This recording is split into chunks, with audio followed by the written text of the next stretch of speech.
Bahamas Air, you know what their slogan is? If you have time to spare, take Bahamas Air.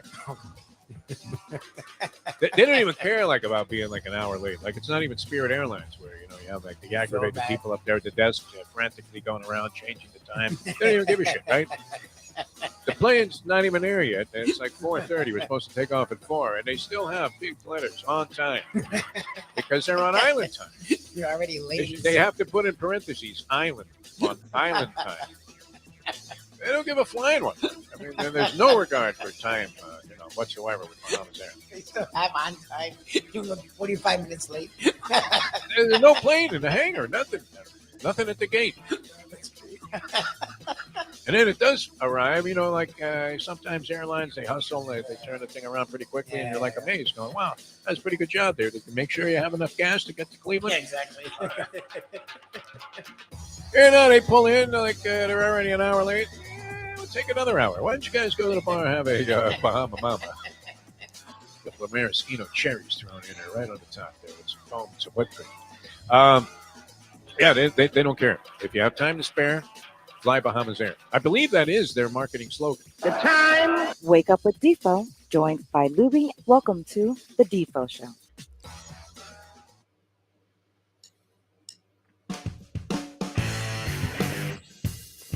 And a very pleasant good morning on this fine Thursday. Jeff DeForest, Michael Lubitz with you. The Defo Show will incorporate the Hialeah Park Trivia Challenge into today's show. That'll feature one Dave Gurggles Gergely.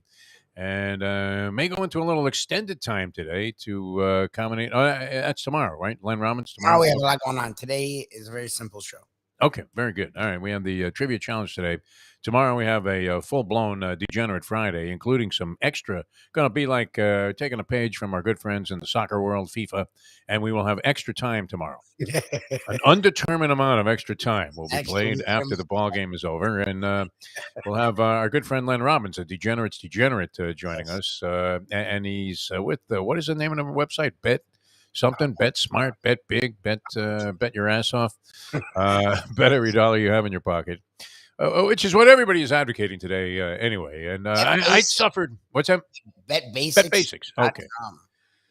Attempting to explain to the uninitiated how to gamble is almost impossible, is it not, Lubie? I mean, did it not seem like a foreign language to you? It's a vernacular, the likes of which, people like talking in mafia terms.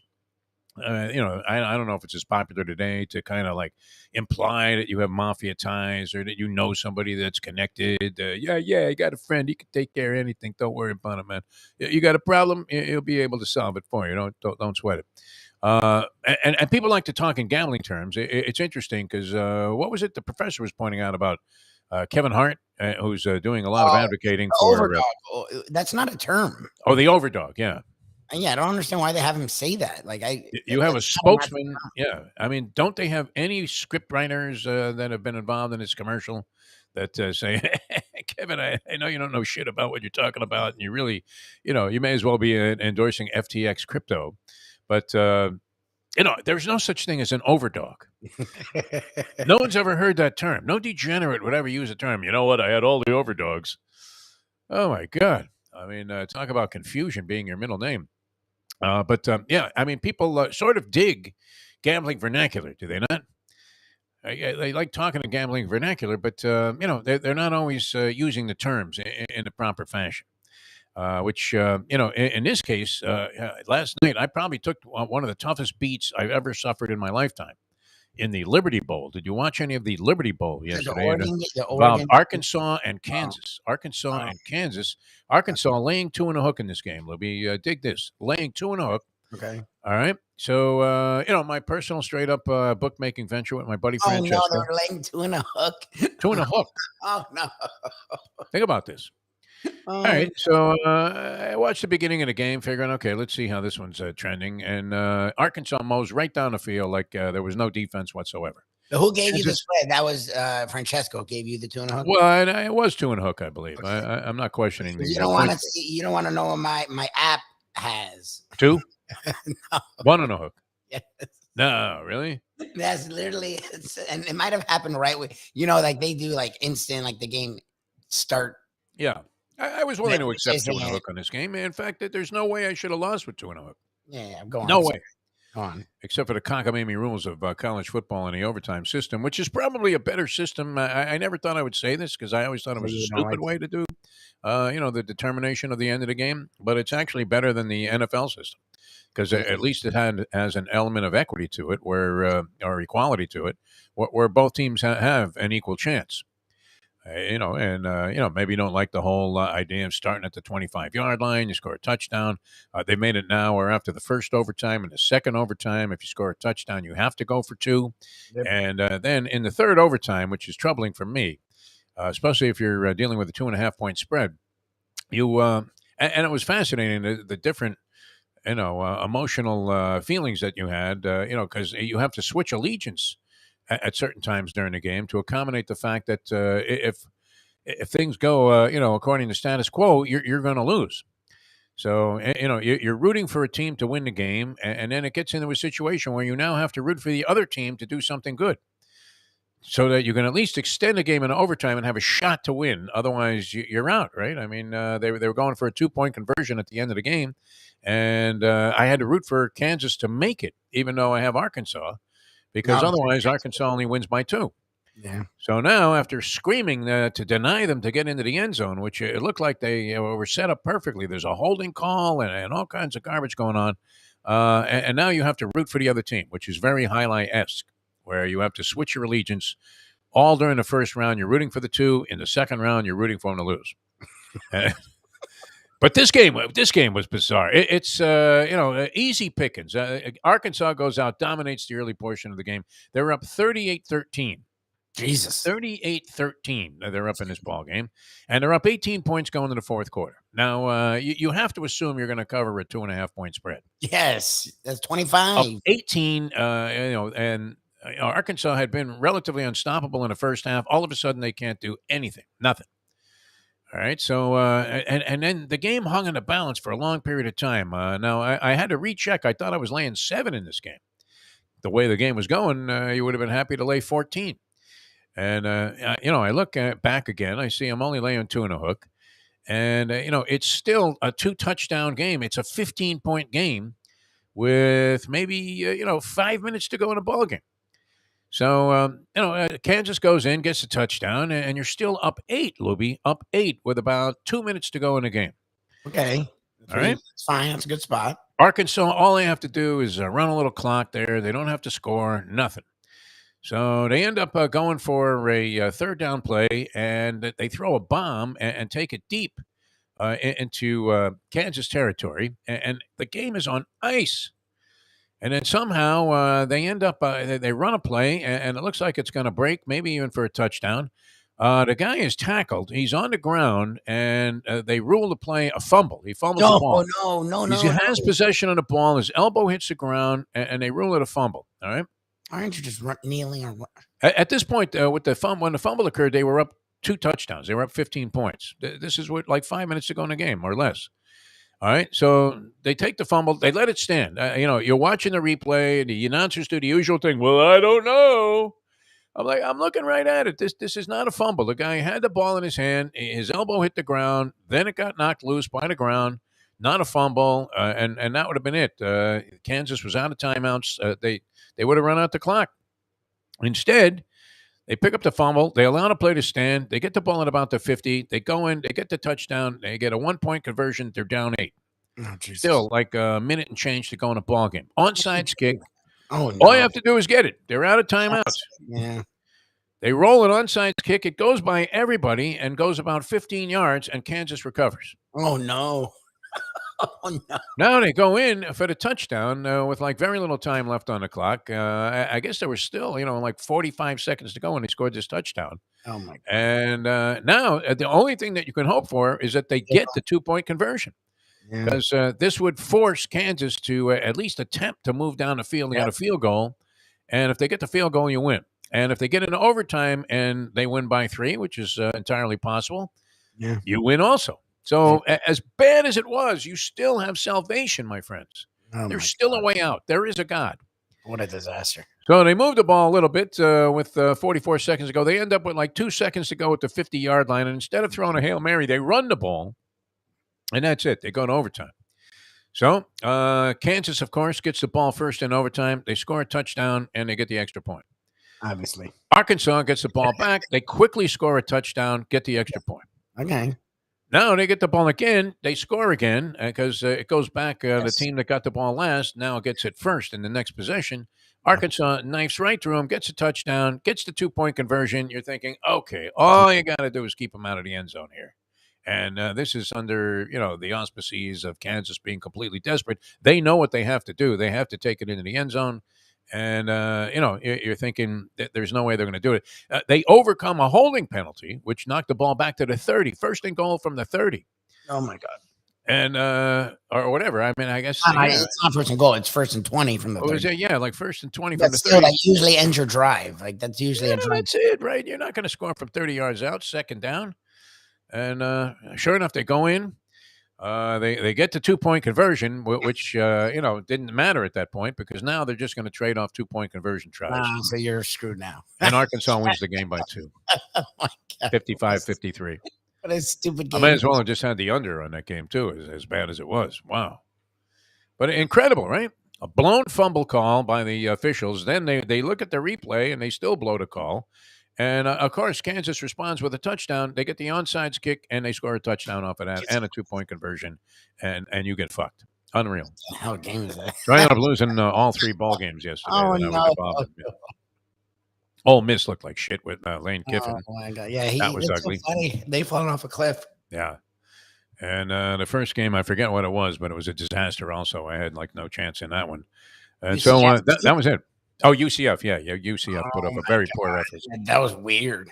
That was really weird. Were they favored? They were getting a couple of points, I think, in that game. And they favored, but it was like by 3. It was clobbered, a game. It was like a stupid game. So that was it. A tough beat. That was a very tough beat. All right, this is a fabled anniversary date in my lifetime, Lubie. And I always talk about visualization, and that's how I remember things. And I can visualize 2 very distinct scenes that I was in. On this particular day, 54 years ago, Lubie, do you know? And this is very appropriate since we have the Hialeah Park Trivia Challenge working today. And that was on this day in 1968. Do you know what happened? 1968, my friend. And do you know where I was? The Namath thing? The Namath? Yep. It was the Oakland Raiders AFC Championship game. New York Jets, Joe Namath. I remember setting up my souvenir stand there at Gate D. It wasn't really all that cold outside, but once you got inside Shea Stadium, you were destroyed. And the wind was whipping through this tunnel-like situation that they had there when you walked inside the stadium. So as soon as you walked in, you were freezing your ass off. And my buddy, I had invited a buddy to help me out that day because he wanted to go see the AFC Championship game. So he's helping me out at the souvenir stand. And we unloaded, I believe it was about $1,000 worth of wool hats, the jet wool hat with the green and white. And then they had an embroidered label, Jet's label. This wasn't something that was just stuck on there like you stick it on your forehead. This was embroidered in there. The cost of the hat was $1.50, if you can imagine that. You could get and that was considered like an expensive souvenir item, $1.50. All right, so we sell about $1,000 worth of these, which I believe the commission was 11%. So I'd already made $110 in 1968 before the game even started, and usually it was much more lucrative with the crowd going out because people like to buy their souvenirs on the way out, which was a mad crush for about a half an hour, and you were just wheeling and dealing and selling stuff as fast as you possibly can. It was like being on a Black Friday deal at some electronics store. You couldn't get the stuff out of there fast enough, and you would end up, maybe with like 2 items left on your souvenir stand. It looked like it had been ransacked on the way out. So we were euphoric that we made all this money before the game even started. And that was the day, of course, where Joe Willie came in, I would say within a half hour to game time. It was after 12:30 and was draped by being held up by 2 of the hottest Swedish blondes I had ever seen in my life. Now an infamous and well-documented incident where he had been out partying all night the night before. People didn't know, what the hell happened to him. No one had seen him arrive at the stadium. We were looking around for him all day. We'd seen all the other great Jets show up like an hour before, maybe 2 hours before. And here comes Joe Willie, like barely able to walk. And the Jets fall behind in the game. And, of course, he throws the pass to Don Maynard at the end of the ball game, and they win it in a last-second move where what was the final on this thing? And the stadium erupts. By that point in time, I had already set up downstairs at the gate for the crowd coming out. And this was 27-23 was the final. So the Jets were trailing. They get the touchdown. They move on to the Super Bowl, an historic game, a legendary game, a turning point game in NFL history because of the fact that catapulted the Jets into Super Bowl, what was that, Super Bowl III? And they won it over the vaunted Don Shula-led Baltimore Colts, who were favored by 17.5 in that ball game. They won it outright. What was the money line on that, Lubie? I didn't know anything about money lines back then. But I did like to gamble even at that stage of my life. And I don't know if I had a bet on the Jets in the Super Bowl, but I thought they were in there legitimately with a shot to win. They had a really good team and a great game plan. Weeb Eubank outfoxing the great one himself, Don Shula, and running the ball excessively with Matt Snell. They couldn't stop Matt Snell that day. Snell and Boozer were an excellent tandem in the backfield. And, of course, Namath had Sauer and Maynard and Pete Lamons as pass catchers. A good offensive line, and he knew how to play the treacherous winds there at Shea. So the Raiders go down, and I'll never forget this. The crowd now is pouring out. You hear this giant eruption, and I'm thinking, wow, what happened? The Jets must have done something great here. And now the crowd comes pouring out of the stadium. And the way it was, they had these ramps that kind of wove around, not like the Orange Bowl, which was constructed by somebody who obviously failed architectural school. Actually, archaeology would have applied to the Orange Bowl. That was more of a fossil. But these ramps kind of wound down all the way from the upper deck. And I remember looking up at one point. I see the crowd coming out. I'm saying, man, we're going to make a giant score here. Already wheeling and dealing, selling souvenirs like there's no tomorrow. And I see some guy launch one of those giant garbage bins down the ramp. You're thinking that this thing is full, and it was careening like a bobsled that's out of control off the banks of the ramp, and people were scrambling as it, rolled its way from about 2 levels up around the corners, made all of the turns, and was heading straight for my souvenir stand, which was surrounded by probably, I would say that they were 5 deep all the way around this area that I had blocked off. And you had to use various forms of barricading yourself in so that the people wouldn't just crush against you and steal all your stuff. And the bottom line was you were responsible for every item that was on the stand. In other words, if some guy came and just ripped off 12 helmets at $4.50 a pop, you were responsible for, what would that be? 48 plus 6, $54, which, there goes your pay up in smoke, right? So you had to protect yourself. You would grab like police barricades, and we would put, whatever cases that we had to stuff in, and we'd make a little wall around the souvenir stand, and you would have to hope that held up for the entire time. Now here comes this. I'm looking. I'm doing business, and I'm looking, and this giant trash bin is heading straight for me. I'm thinking, we don't have a lot of time here. If this thing doesn't get diverted somehow, this is going to crush all of the people in the lobby and head right into my stand, and I am going to get flattened, and all of my stuff is going to go flying, and that's it. I'm probably going to be out $400 or $500 worth of stuff that I had. And fortunately, just before it got to the point where it was about to crash into the stand, it hit a pole and stopped. People were spared, and so was I, and we ended up making a lot of money that day. But I can still envision the horror when I was watching this thing, kind of like an avalanche, just coming straight at you. Giant, one of those big green giant garbage bins, just careening off the wall and gaining speed at every moment. It was gaining speed. I don't know how people didn't get trampled or killed by this thing, but somehow I don't recall that there was any physical harm to anybody. And I was very fortunate to escape that. Then it turned out to be one of the biggest days I ever had there. And it was one of the last days, I think, that I worked at Shea Stadium as a vendor. Because when I came back the next year, I was already in college. And I kind of lost my status because I missed the early portion of the season. And people thought I wasn't coming back to work. So I no longer had to stand at the gate. So I had to go schlepping around the stadium again. And eventually I lost interest in the job and just said, you know what? I had it good before. It was a nice run. That's it. No more selling those Met blow-up dolls in the freezing cold in April. I'm walking down the aisle screaming, "Hey, souvenirs here, souvenir!" Right? Nobody knew what you were saying. That was a good thing. But that was it. 54 years. Can you believe that? 54 years ago, Louie. That's crazy. That's Two, crazy. two. I mean, just distinct visuals that I will never forget. Namath coming in, and the euphoria that we felt over selling all of this merchandise before the game even got started. Right? I mean, we didn't have to do anything really during the game. And then afterwards, this giant garbage bin coming down the ramps there at Shea. And people who are familiar with Shea know of what I speak. And to see this thing bouncing like it was like 2 stories up, like 2 levels up, boom, boom, boom, boom. It's bouncing, gaining speed rapidly, like a giant rock rolling right towards you. And we managed to get out of that. So there's your trivia question. What was the final score of the game? Oh, good. 27-23, right? And That yeah, was you it. said beginning Yeah, of the 27-23. All right, so Gurggles is going to join us later on. I get clobbered on this Liberty Ball. I can't believe I lost that game from 25 points up. There seemed to be almost no mathematical permutation by which you could lose that game. Obviously, you always need to put more points on the board. One more score would have done it of any type, and couldn't get it done. Incredible. And then the worst part of it is Arkansas wins the game anyway. And now you're telling me, thanks, Lubie, that I could have had the game at 1 and a hook. Yeah, that's what it went off at 1 and a hook. So you would have been good either way. See, now the other day, Francesco changed the line on me. He told me he gave me the opening line, which the opening line on this game was 2 and a hook. And that's kind of what I've been going by because I haven't really been following the action on these games. And in the middle of the game, I was supposed to get 7. He tells me I'm only getting 5 and a hook. And, of course, the team ended up winning by 7. So that counted as a loss.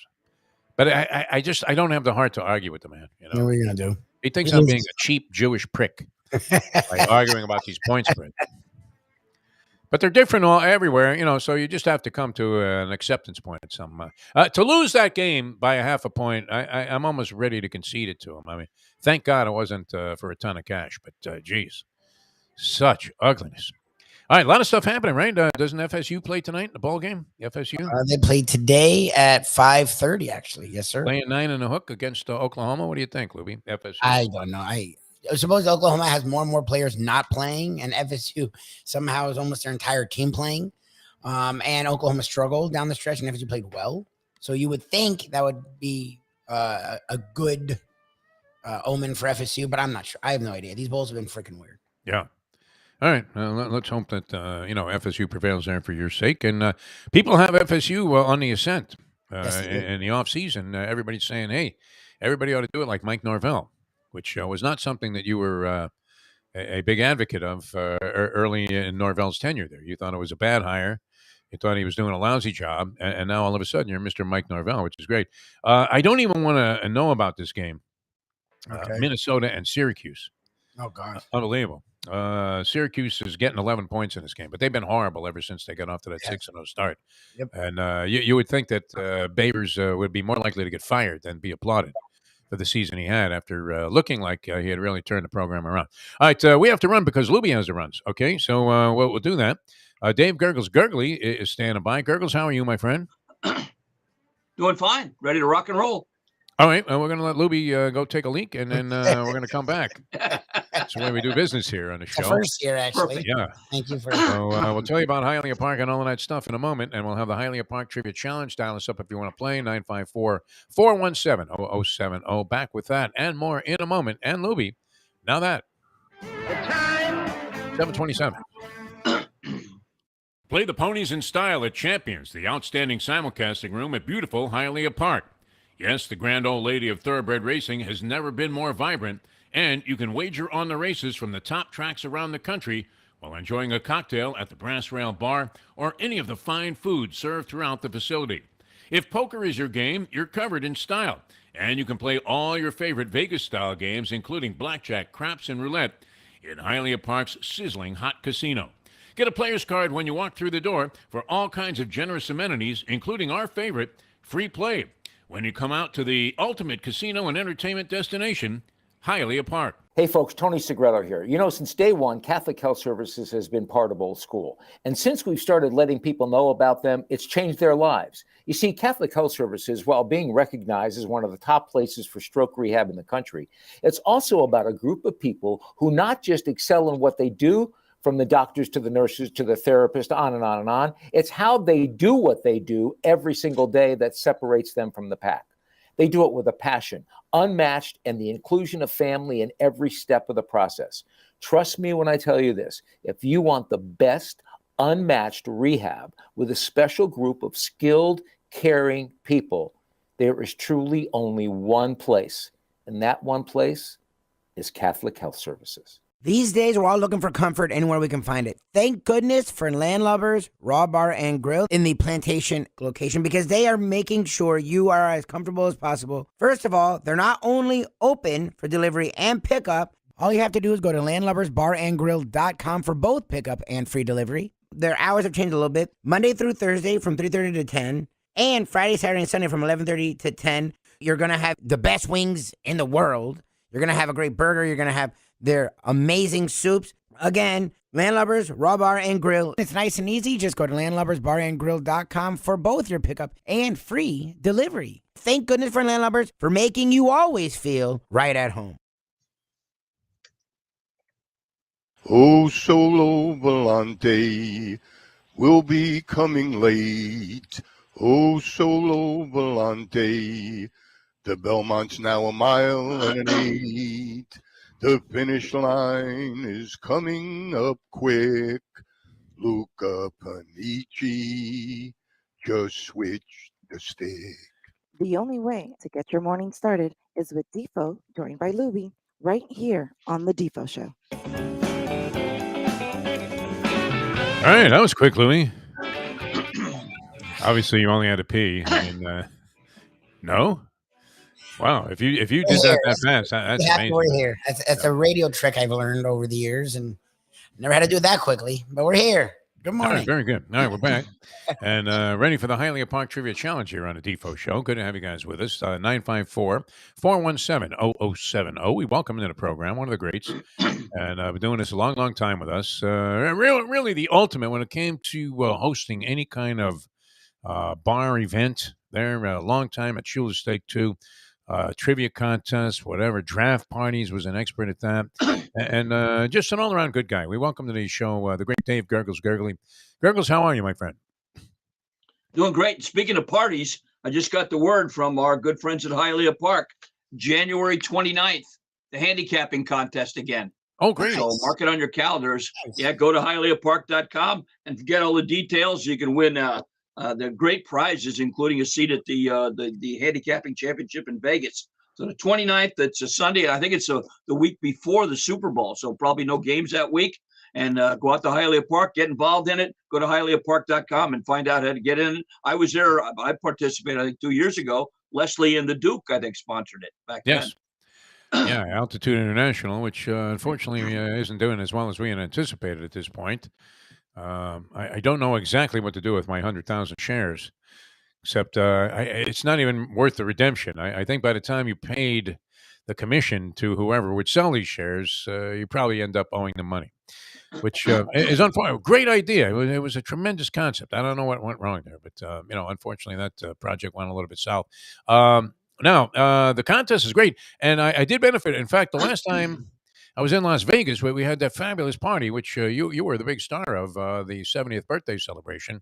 It was right up there with, like, I didn't produce an album on this thing, but one of my favorite recordings is John Mayall's 70th birthday celebration concert. Fantastic. I mean, just the array of musicians that were there. I mean, to honor Mayall and his 70th birthday, and the music was outstanding. Everybody loves it. But second only in terms of party greatness, what was the 70th, thrown by the Mustang and attended and really emceed by the great Dave Gurggles Gergely. I went back to Vegas in February of this year. It seems like centuries ago. I have better recollection of that day in 1968 than I do of this February trip to Vegas. I was thinking, wasn't that this year? It was. And that was courtesy of Evan, who won the tournament, cashing and getting a seat in the National Handicapping Championship, the NHC, which is a fantastic thing to attend, even if you're not in it. It's just good if you know somebody that's in it and you're in the room there. It's absolutely the greatest way to take in a couple of days of complete degenerate indulgence in Las Vegas, fueled largely by the fact that you get a free form when you walk into the room, and as many as you want.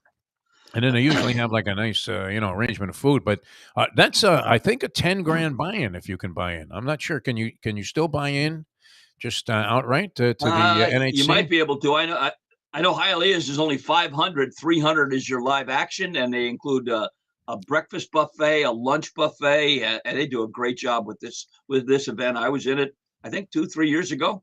I brought some people up from another parimutuel, came and had a great time and really exposed it. So Frankie and his friends have outdone it again. HialeahPark.com, all the details, all the rules, everything. And it's only 2 tracks. It's only Gulfstream and Aqueduct to bet that day. Wow. So Okay. that narrows it down quite a bit. Yeah, I'm usually pretty good at Aqueduct. Gulfstream, suspect a little bit. But had you had Luca Panici, speaking of Luca Panici, in the second race yesterday, you would have cashed a nice 11.20 mutual, and that price plummeted from where it was at as the horses were entering the gate. That was one of those deals where you think you're getting 7-1, and the next thing you know, Right. you're like at 9-2 as they crossed the wire. But nice job by Luca to boot home the 5-horse yesterday. That's a great idea. For $500 to take a shot, the top prize in the NHC, I believe, is in excess of like $750,000.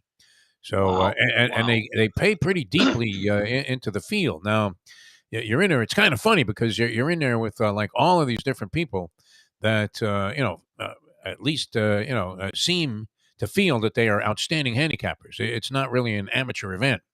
And so it's a lot of fun because everybody's exchanging ideas, and you see these guys that get deeply into it. I mean, they have everything, Gurggles. They have the sheets, they have computers, they have rags and numbers. I guess that's the same thing. All of this stuff. Sheets, yeah. Yeah, I mean, researching everything. They know everything about the game, and then they end up picking a bunch of losers, which is fantastic. But had a good time out there. That was last February, triggered by the fact that Evan won the contest, and he picked up some nice money just for winning the contest. Yeah. There at Hialeah Park. First, Good second, and prize third money place there. get paid. Yeah.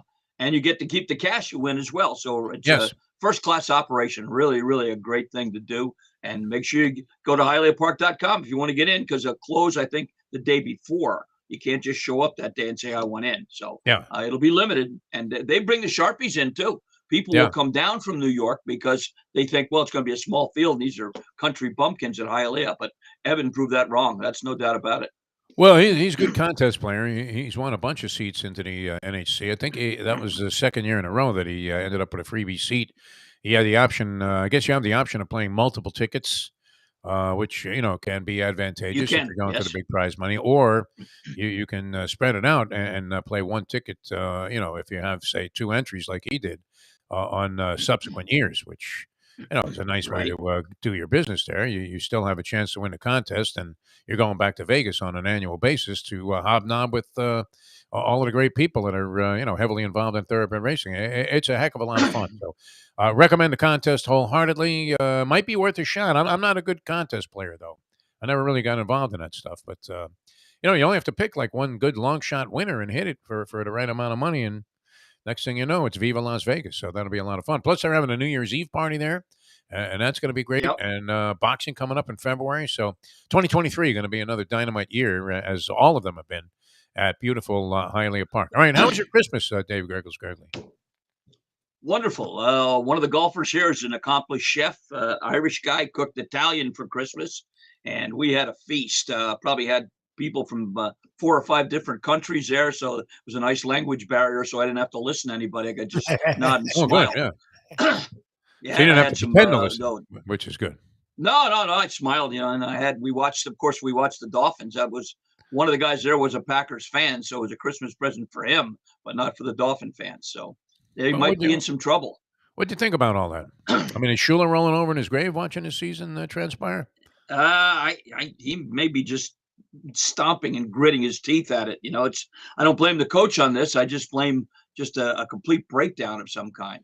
So maybe the players are getting tired of listening to McDaniel use the word when he gives his speech. I count it every time I hear a press conference. Yeah. This guy went to Yale. Is that Yale Lock Company or Yale? I mean, he looks smart, but Yale Larry was more together than this guy. Yeah, that's right. Good punter.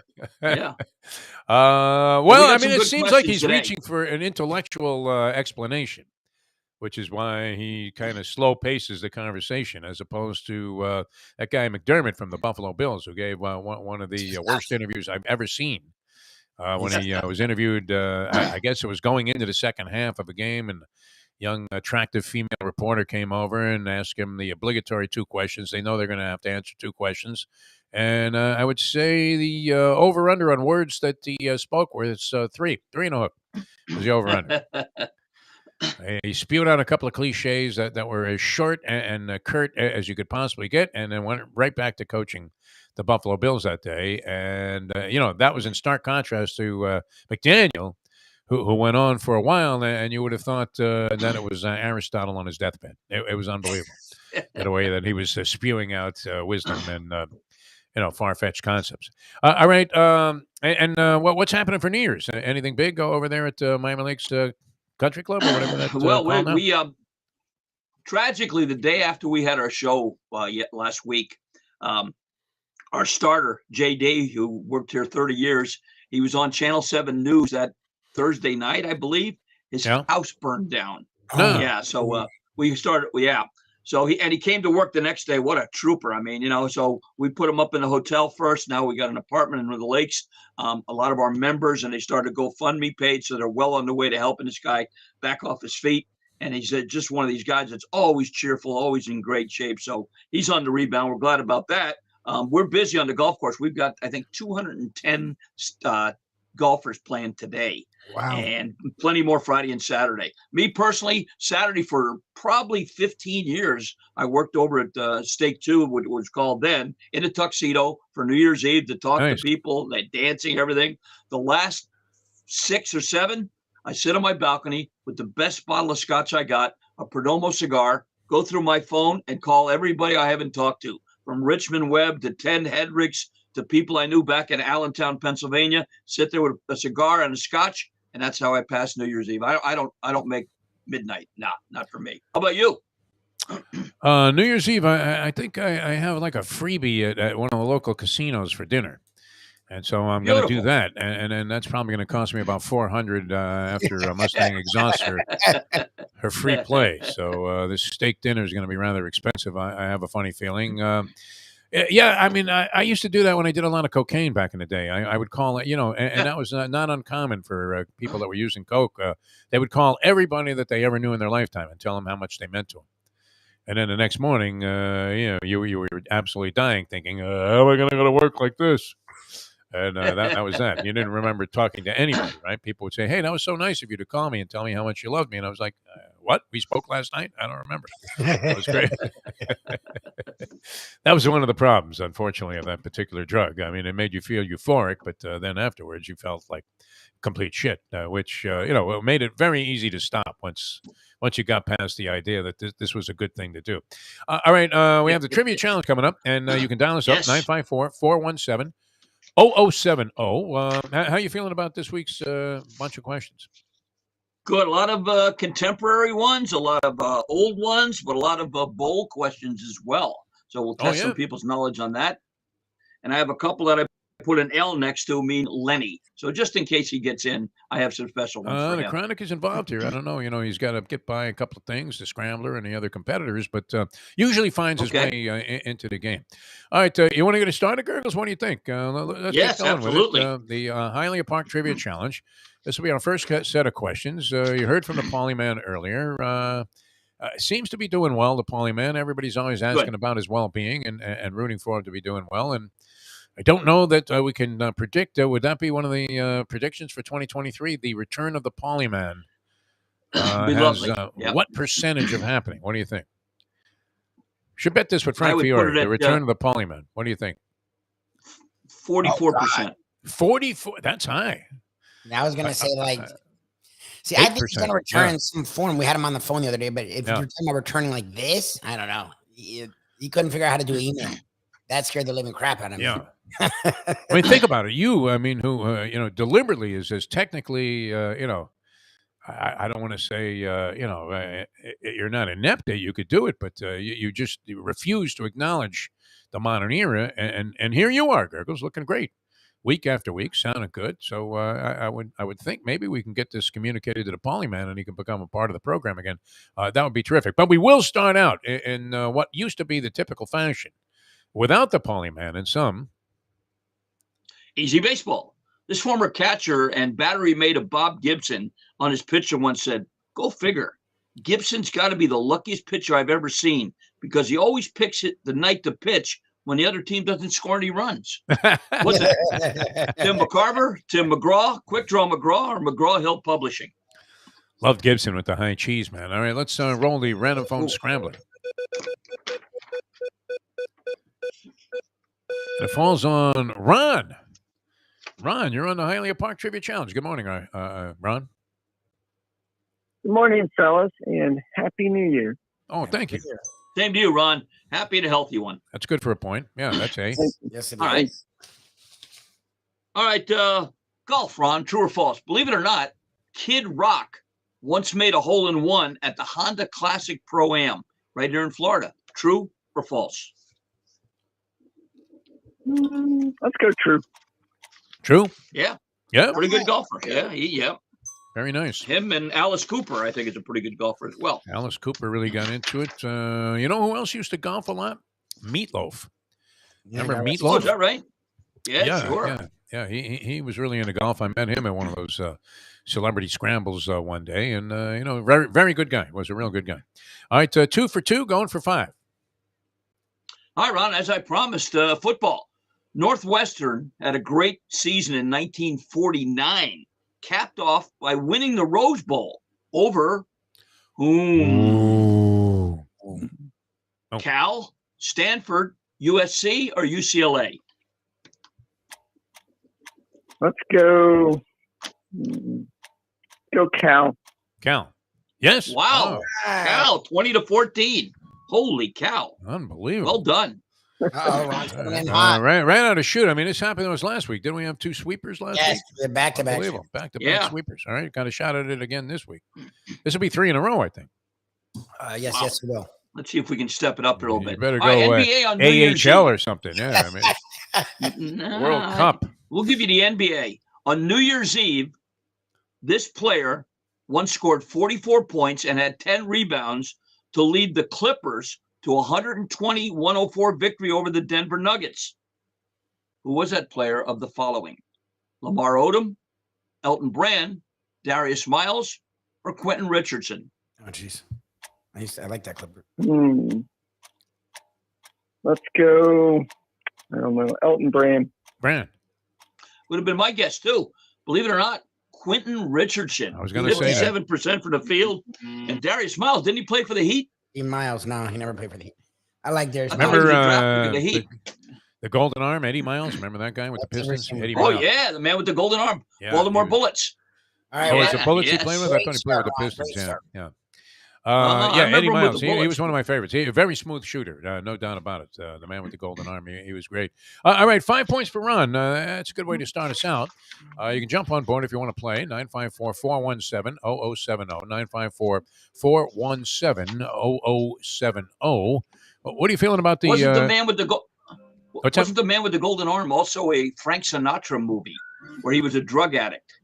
Pretty sure. Could be too. Yeah, You can check that one out. Yeah, I would have yeah. been more likely to remember that than Eddie Miles with the Bullets. Was he teamed up with the Pearl with the Bullets, Eddie Miles, or was that before? No, I Earl think he the was Pearl? before that. Yeah, he Okay. was before that, I Yeah, think. he goes way back in NBA history. Yeah.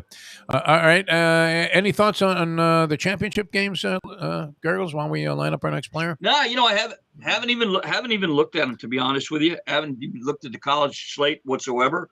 I'm still worried about disappointing my Eagles versus the Cowboys and hoping they come back and beat the Saints this week.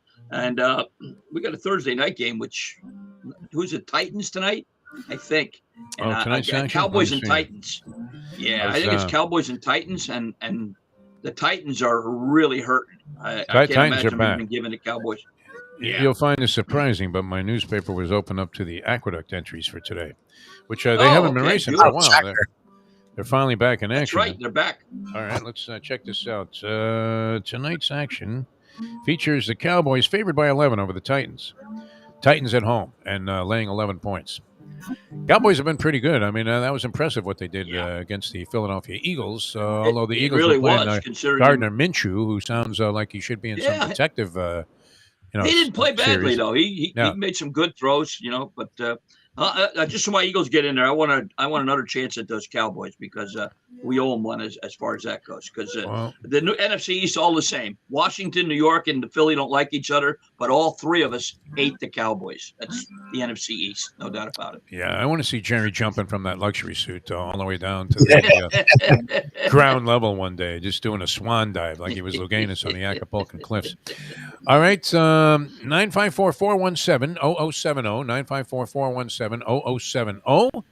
Lubie, are we ready to launch into the next set of questions with Dave? I thought we were going to break. Sure, definitely.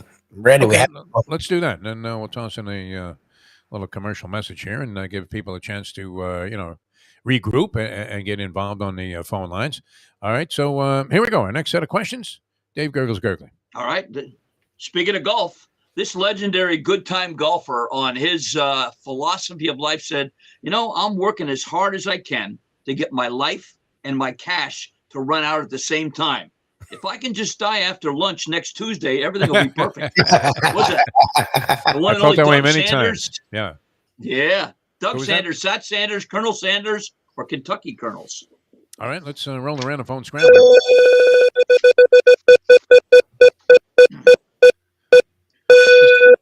Gentleman tells me we have the number one podcast in the COVID ward of JFK Hospital. I don't imagine too many people have access to podcasting. Most of them probably don't give a flying one. They're just hoping to stop coughing sometime soon and that the hacksaw is removed from their throat. Andy, you're in the Hialeah Park Trivia Challenge. Yeah, I'll go with A. A is correct. Very Good nice. boy, Andy. Thank you, Mr. COVID. Nothing but good health for the new year for you, Andy. Yeah. We wish you good How health close for are the you new to year. release there, Andy? Are you getting better? Yeah, I'll be out of here soon. But you know what? This hospital sucks. You know what? They come in last night. The nurse comes to talk to me. I get closed out of an Exacto I'm betting. 7-4 comes in, $360 for 5. I don't got it. I've had it with this place. Well, did the nurse at least get naked and jump in, figuring that she was immune from COVID? Jump right in the sack with you? No. Hospital beds are tough to have sex on, are they not? I mean, they were designed so that you would be discouraged from that activity if, somebody attractive comes into the room. All right, you have 1 point. You're going for 2. Last All right, night, Andy. the nurse was like, Hockey. She looked like Casey Stengel. Okay. Yeah. Hockey, Andy. She was Frank wearing a number Zamboni. 37. Yeah. And, one going All for right, 2. true or false hockey. Frank Zamboni actually invented a number of machines. In addition to the Zamboni, he invented another machine called the Grasshopper, which was designed to lay out and roll up artificial turf used for indoor football fields. True or false? I'll go with false for that one. Sounds true. No, that's true. Probably true. They used it at the Superdome when it first opened. Yep. This guy was to sports what Ron Popeil was to the I was Red going to Sox. say. Yeah. Yes, yes. Came up with a lot of interesting shit there. Yeah. All right, one going for 4 here, Andy. All right, Andy, another bowl question for you. Which of the following was Nah. not a bowl game? The Cheddar Bowl, the Cherry Bowl, the Mercy Bowl, or the Salad Bowl? Which was not? I'll go with the salad bowl. Salad bowl. No, the Salad Bowl is now what is the Fiesta Bowl. That started in 47. There was never a Cheddar Bowl. But No the other Cheddar ones Bowl. were all bowl games. No, Oh my believe What it or about not. the Cheez-It Bowl? Does that count as cheddar? They do a little extra. No, we didn't count that. That is a Okay. bowl, though. You're right. That's, yep. Louie's All right, very proud of the football, fact that Andy. his Seminoles are in the Cheez-It Bowl today. That's right. All right, Going your for 6, 5-point Andy. question, football. Those hospital phones Who was suck, the though. last? Yeah. Who was the last team Dan Marino defeated in a postseason game as the Dolphins quarterback? All right. The Colts, the Chargers, the Bengals, or the Seahawks? I'll go with the Chargers. I'm going to say Wow. Seahawks. It was That's right. The Seattle Seahawks. Wasn't that game last where the team guy he ran beat. for 200 Yeah, yards? Some, Lorenzo Smith. cast off running back like Chuck Mersine, but it was the Dolphins We love you, version. man. Get better, please. Excellent. All right, Andy, good job, man. Nice that he called in from the COVID ward. God bless him. We've had a lot of different distinctions on his show. I guess Yeah. Grant Long being stopped by the police in a racial profiling traffic stop, as he was on the show and actually going through and continuing the interview while he was answering the policeman's rather terse questions. That was a classic. But COVID ward. That might represent a first and something that stands out forever. Didn't we have inmates call us from inside? Had guys calling from prison. Yeah. We were very surprised one time. Lubie took a call, and we kept getting a call from the courthouse. It was showing up on the caller ID at when we were at 940, and it kept showing up Broward County Courthouse. So Lubie was reluctant to answer the phone because he figured I must have done something. Yes, I thought it was the people, and I was freaking out. And he was hoping that we could at least get through the show before any kind of indictment or arrest was made. And sure enough, it turned out that it was a public defender, and the public defender's office were huge fans of Mark Lawrence's elections. They wanted Lawrence's plea. So they were involved in a trial at the time, and they missed Lawrence's picks. So they kept calling the station just to get what Mark Lawrence had. We just want Lawrence's plays. I'm like, what? What is going on? I don't know what's like the assistant head public defender, calling in. Right? And don't worry, Johnny. 5 years ago by like nothing, right? Hey, you got what Lawrence had? Did he like the Chiefs? That was great. Where are people's minds at? All right, Perdomo cigars. Great. Yes, I don't know if did you get any Perdomos as a gift? I mean, would people give you Perdomos, or were you just giving them out? No. I give them as gifts actually. Instead, I stopped by Nick and the gang. They're going great guns there. Any day that we can go in there, and they have a huge big screen. They've got a cigar smoking lounge there, and that'll be me New Year's Eve. Except instead of that glass of beer, I'll have a bottle of Middleton Irish whiskey, about $2.40 a bottle. I'll be sitting on the balcony with my Perdomo cigar, and you don't have to go for Middleton Irish whiskey. You can get anything you want. Even a glass of water with a Perdomo cigar goes great. 305-627-6700 the number to call. 5150 Northwest 167th Street, a little east of the Home Depot on the right-hand side or the south side. And they're open Monday through Friday, 9 a.m. to 6 p.m. You're not sure? Call them. And if you can't get to Perdomo, well, you can pick one up at any tobacconist near you. Just go www.perdomocigars.com to find the one near you. Me, I'll enjoy a Lot 23 on my balcony with some Middleton Irish whiskey this New Year's Eve. Man, you can't ask for anything better. So today, tomorrow, or anytime, put something great in your mouth with a cigar from Perdomo Cigars. All right, Louie's got his own trivia challenge going later on today. It's evening. Landlubbers. Are you going to be involved in that, Louie? Is that happening? Or every Thursday? No. Every Thursday we're there. We will be there 6:30. The professor and I. Come check it out. How the crowds during the holiday season? Good? Oh, yeah. Last week's crowd. It's funny because I noticed this a few weeks ago. Like out east, you have the season. And out west, this is when like families stay inside and they go away, but they're going away to the cold or to see family. So like the last few weeks has been a little slower because like it's more of a regular suburban kind of a restaurant. Yeah. But last week with the holidays, even out west, like everyone was in holiday spirit. We had a really good crowd. So I'm looking forward to another really great crowd. And they're very contentious. They remind me of our players here. Like my Vega players don't really give a damn. It's a bar. People are there drinking. They're pretty aloof. Yeah. People here get really competitive. And they're the same way in Landlubber. They get really competitive. So I'm looking for a really fun game. Just like I'm looking for the finish of the Hialeah Park Trivia Challenge to be competitive. Yeah, and believe me, as a completely unbiased person, when I went the first time, two things really excited me. The food, first of all. I had peel and eat shrimp with a glass of Guinness. Then the next time I went and had the cheeseburger special on Thursday, which is unbelievable. And then the quality of the questions from the professor and the way Lubie handles it was wonderful, because I don't want to go to a bar and hear the same sports question that I asked 25 years ago. Sure. I hear geography, I hear everything else, and people think because I do these sports questions, I know the other ones. I am probably the worst person. That's why when I sit with Lenny's team, I know I've tanked them, and I get tips from the other teams. It works out great.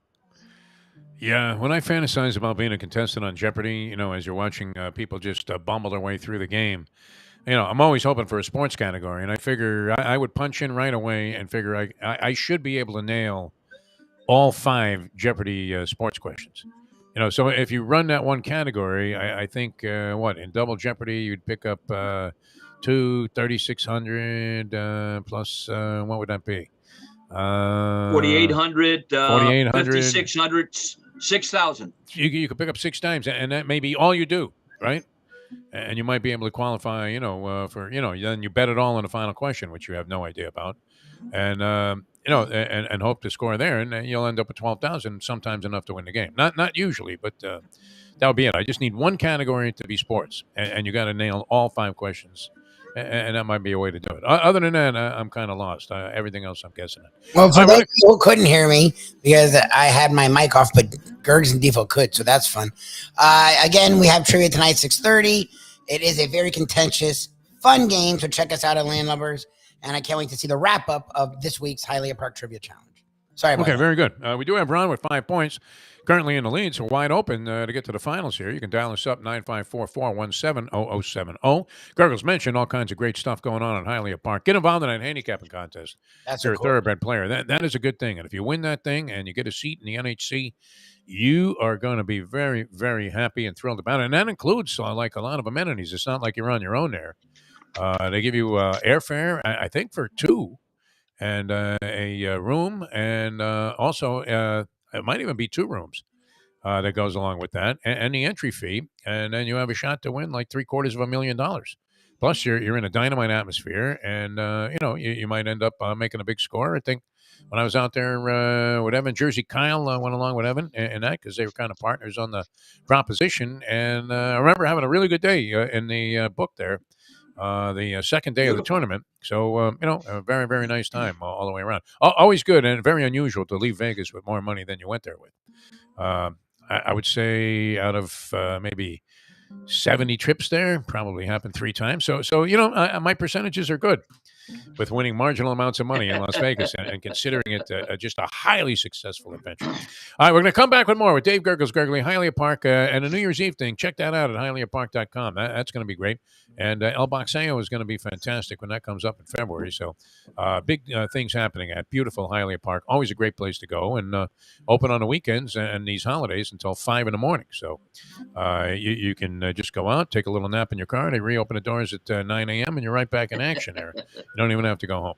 All right, we're coming back with more Hialeah Park Trivia Challenge on a Defo show here, South Florida Live. Glad you guys tuned in. Jump on board if you want to play, 954-417-0070. And we will return with the second half of the game in a moment. Now that. The time. 8:01. Folks, Tony Segreto here. Let me ask you a question. What do you look for when you go out to eat? Good food, obviously, friendly atmosphere, not too loud, but good energy, reasonable prices, and a place where you feel comfortable. All those ingredients, no pun meant there, are hard to find unless you're talking about the Texas Roadhouse. You see, they encompass all of those attributes. Really, really good food, amazing atmosphere, good for a family, good for a date, or just a night out for yourself, and prices that will make you extremely happy. Their ribs, unmatched. Steaks, hand-cut every day. Everything, and I mean everything, is made on site, including their incredible bread. It's the one day, folks, that you can forget about low-carb diets. Trust me when I tell you, Texas Roadhouse, your restaurant, your destination when you say, where should we go and eat tonight? From the newly renovated sports bar to the beautiful bayside views captured at the Tiki Bar, Jimmy Johnson's Big Chill has it all. Located at mile marker 104, the Big Chill also offers waterfront dining while experiencing breathtaking sunset views of the Florida Keys. It's simply the hottest spot in the Keys to cool off. That's Jimmy Johnson's Big Chill at mile marker 104 in Key Largo. For more information, call today at 305-453-9066. And the ball to one, Dave Gurggles Gergely. It was the Thursday before Christmas, just a little before 8. No longer on radio, but this YouTube thing could be great. We're live with Lubie and Defo and their Hanukkah menorah, and me at the golf course with people yelling, Fora! While callers line up to use the phone line, just one, alas, the Hialeah Trivia Challenge still is great fun. The questions are all asked with great glee by Gurggles, the evil seed, who hope no one scores a total more than 3. With hopes that the show will draw folks from near and far, one thing is for sure, you certainly can't beat a Perdomo cigar. All the best to Leslie Visser from BC and the Duke who went to Harvard or Yale. We're proud to know 2 folks who we can call if we need bail. The guys each give their ideal gifts just for fun. For Defo, it's Luca Panici in a back wheel at 50-1. To Lubie, who works hard every single day, another trip with his wife Shirley to Hawaii so he can get a lay. Now it's time to end this tale and get on to the show. So let's hear from the red-suited man with his constant ho-ho-ho. On Ron, on Andy, on Pat, Mike, and Lenny the Chronic, whose many certificates make Alex Dufresne switch from coffee to doubles of gin and tonic. Merry Christmas from Defo, Lubie, and Gurggles to all of you all. And for the new year, Paulie Ban, our favorite, how about a little easy baseball? That's brilliant, man. That was amazing. Good job. That might have been your best one. That was great. I know there have been others that we I said the love same that. thing, because at That the was so time, right, great. you're only as good as your last film. But that was tremendous, Gurggles. The best way to kick off your day is with Defo plus Lubie. We now return to the Defo Show. I still think the chart topper of Gurggles' poems was the one you delivered there when Leslie Visser was being honored by Footy at the Bubbles and Bones thing. And you stole the show there. Because people were wondering, That was a hey, what labor is of this love. guy doing getting up there, and they were ready to see like Casey and a Sunshine Band, and here comes this guy, grabbing a microphone and saying, hey, wait a minute, I got something. And then you just won them all over, man. It was absolutely fantastic. All right, we're immersed in the Hialeah Park Trivia Challenge. That's Dave Gurggles Gergely. I'm Jeff DeForest. That's Mike Lubie Lubitz as well. And we will continue here. You can dial us up at 954-417-0070. We have Ron started us out with a 5 spot. Andy from the hospital ward was unable to tally a total worthy of being in the finals. However, remains somewhat in contention if nobody else ends up with a worthy total. So we're going to try and find some brilliance here in the next few minutes on the program. Jump on board if you want to play at 954-417-0070. And we will continue now with this week's game of the Hialeah Park Trivia Challenge with Dave Gurggles Gergely. Football. This former player and broadcaster on his fellow broadcaster once said, in Montana, they renamed a town after an all-time great, Joe Montana. Well, a town in Massachusetts changed their name to honor my guy, Terry Bradshaw. It's called Marblehead. What's that? Howie Long, Howie Mandel, Barbara Mandrell, or Bobby Bell? All right, here's a random phone scrambler. Marblehead. Interesting. Sounds like a wrestler. Oh, man, this is going to make it tough on the other competition. Pat, 2-time defending champion. The 2-time defending champion of the world. Here's the great Pat Fox. Pat, how are you, my friend? I'm going for a three-peat, guys. A is correct. Now, Wow. you owe Pat Right. Riley $50, I think, for using the term three-peat. He has that trademark. You're 1 for 1 now, going for 2. All right, Pat, football, true or false? The late Marty Schottenheimer, after the Chiefs lost a Monday night game in which his team had several misconduct penalties, blamed it on ESPN, saying his guys just wanted to be on the highlight show. That's why they did it. True or false? I'll say False.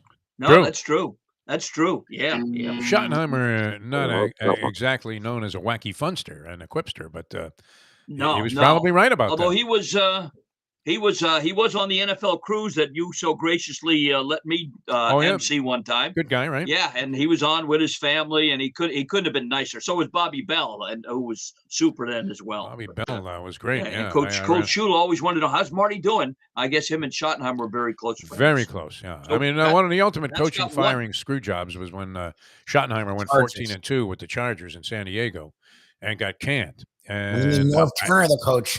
I don't know that they've recovered. Although, people are giving them half a shot this year to do something because they clinched the playoff spot last week. All right. You have one going for two. Yep. All right, let's go back to the bowls, Pat.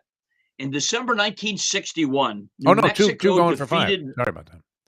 No, he missed it. You were right. One. Oh, he missed it. Yeah, one four. going for four. Sorry. Yeah.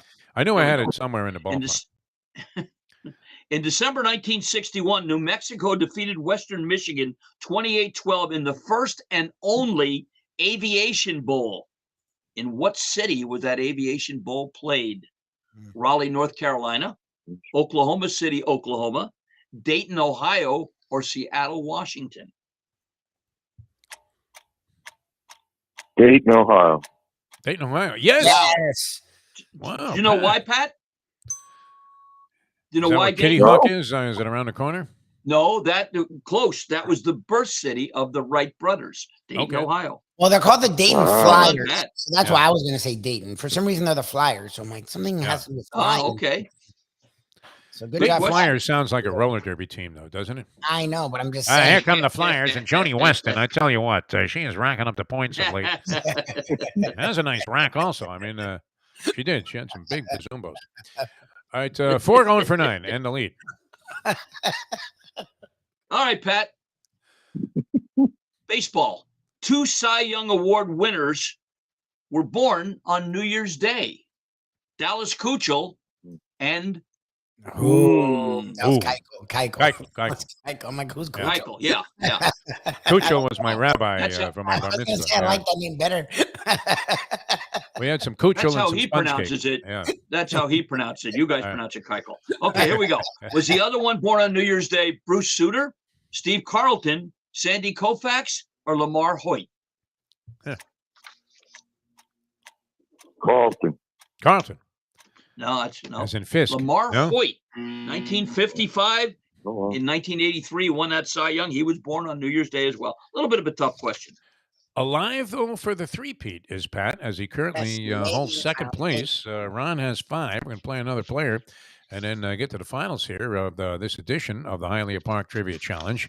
We mentioned a few things that are going on in Hialeah Park, but it's always great to go there. You don't need a special occasion. You don't need the handicapping tournament. That's great if you're involved. You don't need the New Year's Eve party. That's great if you're involved. It's just great to be there anytime because they have the poker and the simulcasting going in the champion simulcasting room.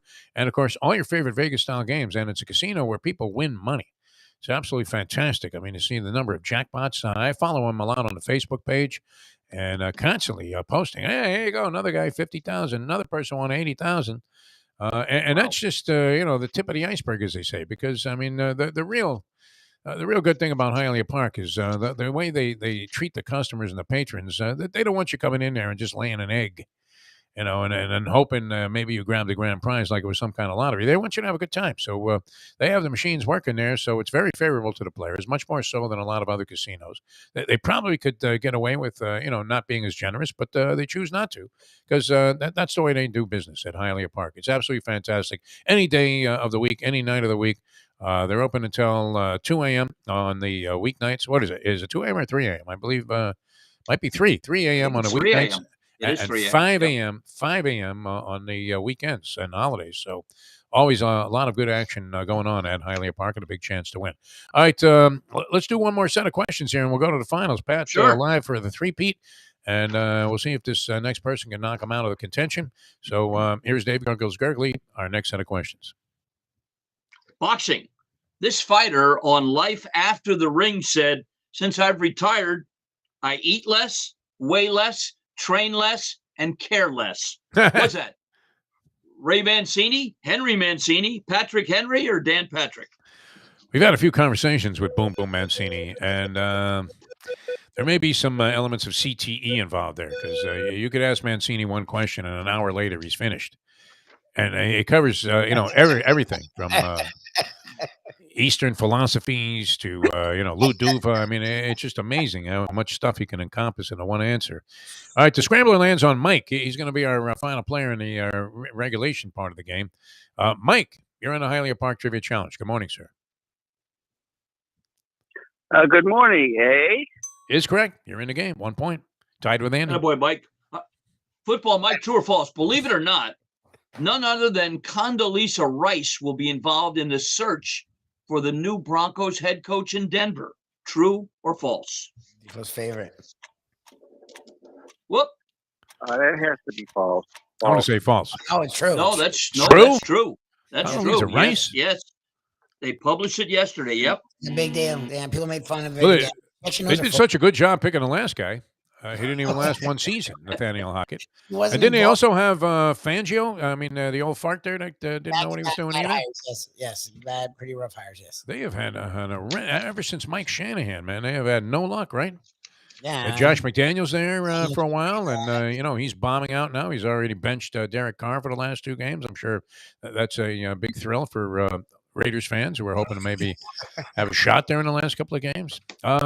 Interesting organization. But Denver, you couldn't have screwed things up any more than they did this year. Just amazing. That Russell Wilson trade, I think, Gurggles, and you're a trivia maven, may end up ranking as one of the worst trades, if not the worst trade of all time, in terms of being lopsided. Yeah, probably Herschel Walker, maybe Lou Brock and Ernie Broglio, those kind of things. Those are the ones that most people would point to. Of course, Babe Ruth being sold by the Red Sox, led to an 87-year curse, which they couldn't lift.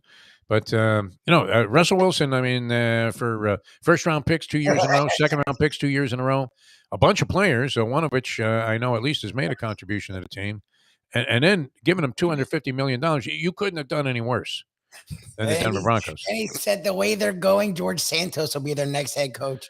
Would make some sense, yeah. Wow. I think this COVID is helping Andy with his sense of humor. I really do. It's right in. He was always funny, but he's got the qualifications. Yeah, that's not a problem. Especially enlightened right now. Yeah, no, he did coach in the NFL. He's like reminds me of a friend of ours that we used to hang around with that would say something absolutely preposterous. I know exactly who you mean. Yes, yeah. Yes. And then you look at the guy and go, "You're talking to bullshitters. I mean, you can't bullshit us. Come on." All right, what do we got? We got one going for 4. This is his 3-point question. 3-point question. Okay. All right, Mike. Here you go. Back to the college bowls. Which tasty snack was the name of a bowl game played 5 times between 46 and 1950? What's that? The cashew bowl, the peanut bowl, the apricot bowl, or the raisin bowl? Oh my God. Could be 3 of the 4, I think. Apricot. Apricot. I want to say it was peanut. the raisin bowl, as a matter raisin of fact. bowl. Okay. Raisin bowl, as a matter of fact. Yeah, that's it. Wasn't there a Planters peanut bowl at some point also? That might have been. The guy the guy winked at you with one eye. Yeah. All right, we got a 5-point question. 5-point question. You either make the finals or sayonara till next week. All right, Mike, NFL football. When current Cowboys coach Mike McCarthy in the 1990s, while a wide receiver coach with the University of Pittsburgh, which of the following jobs did he hold in the offseason? All right. A, he was part of the crew responsible for cutting the lawn at Pitt Stadium. B, he drove an ice cream truck. C, he was a lifeguard at the local YMCA. Or D, he was a toll collector on the Pennsylvania Turnpike.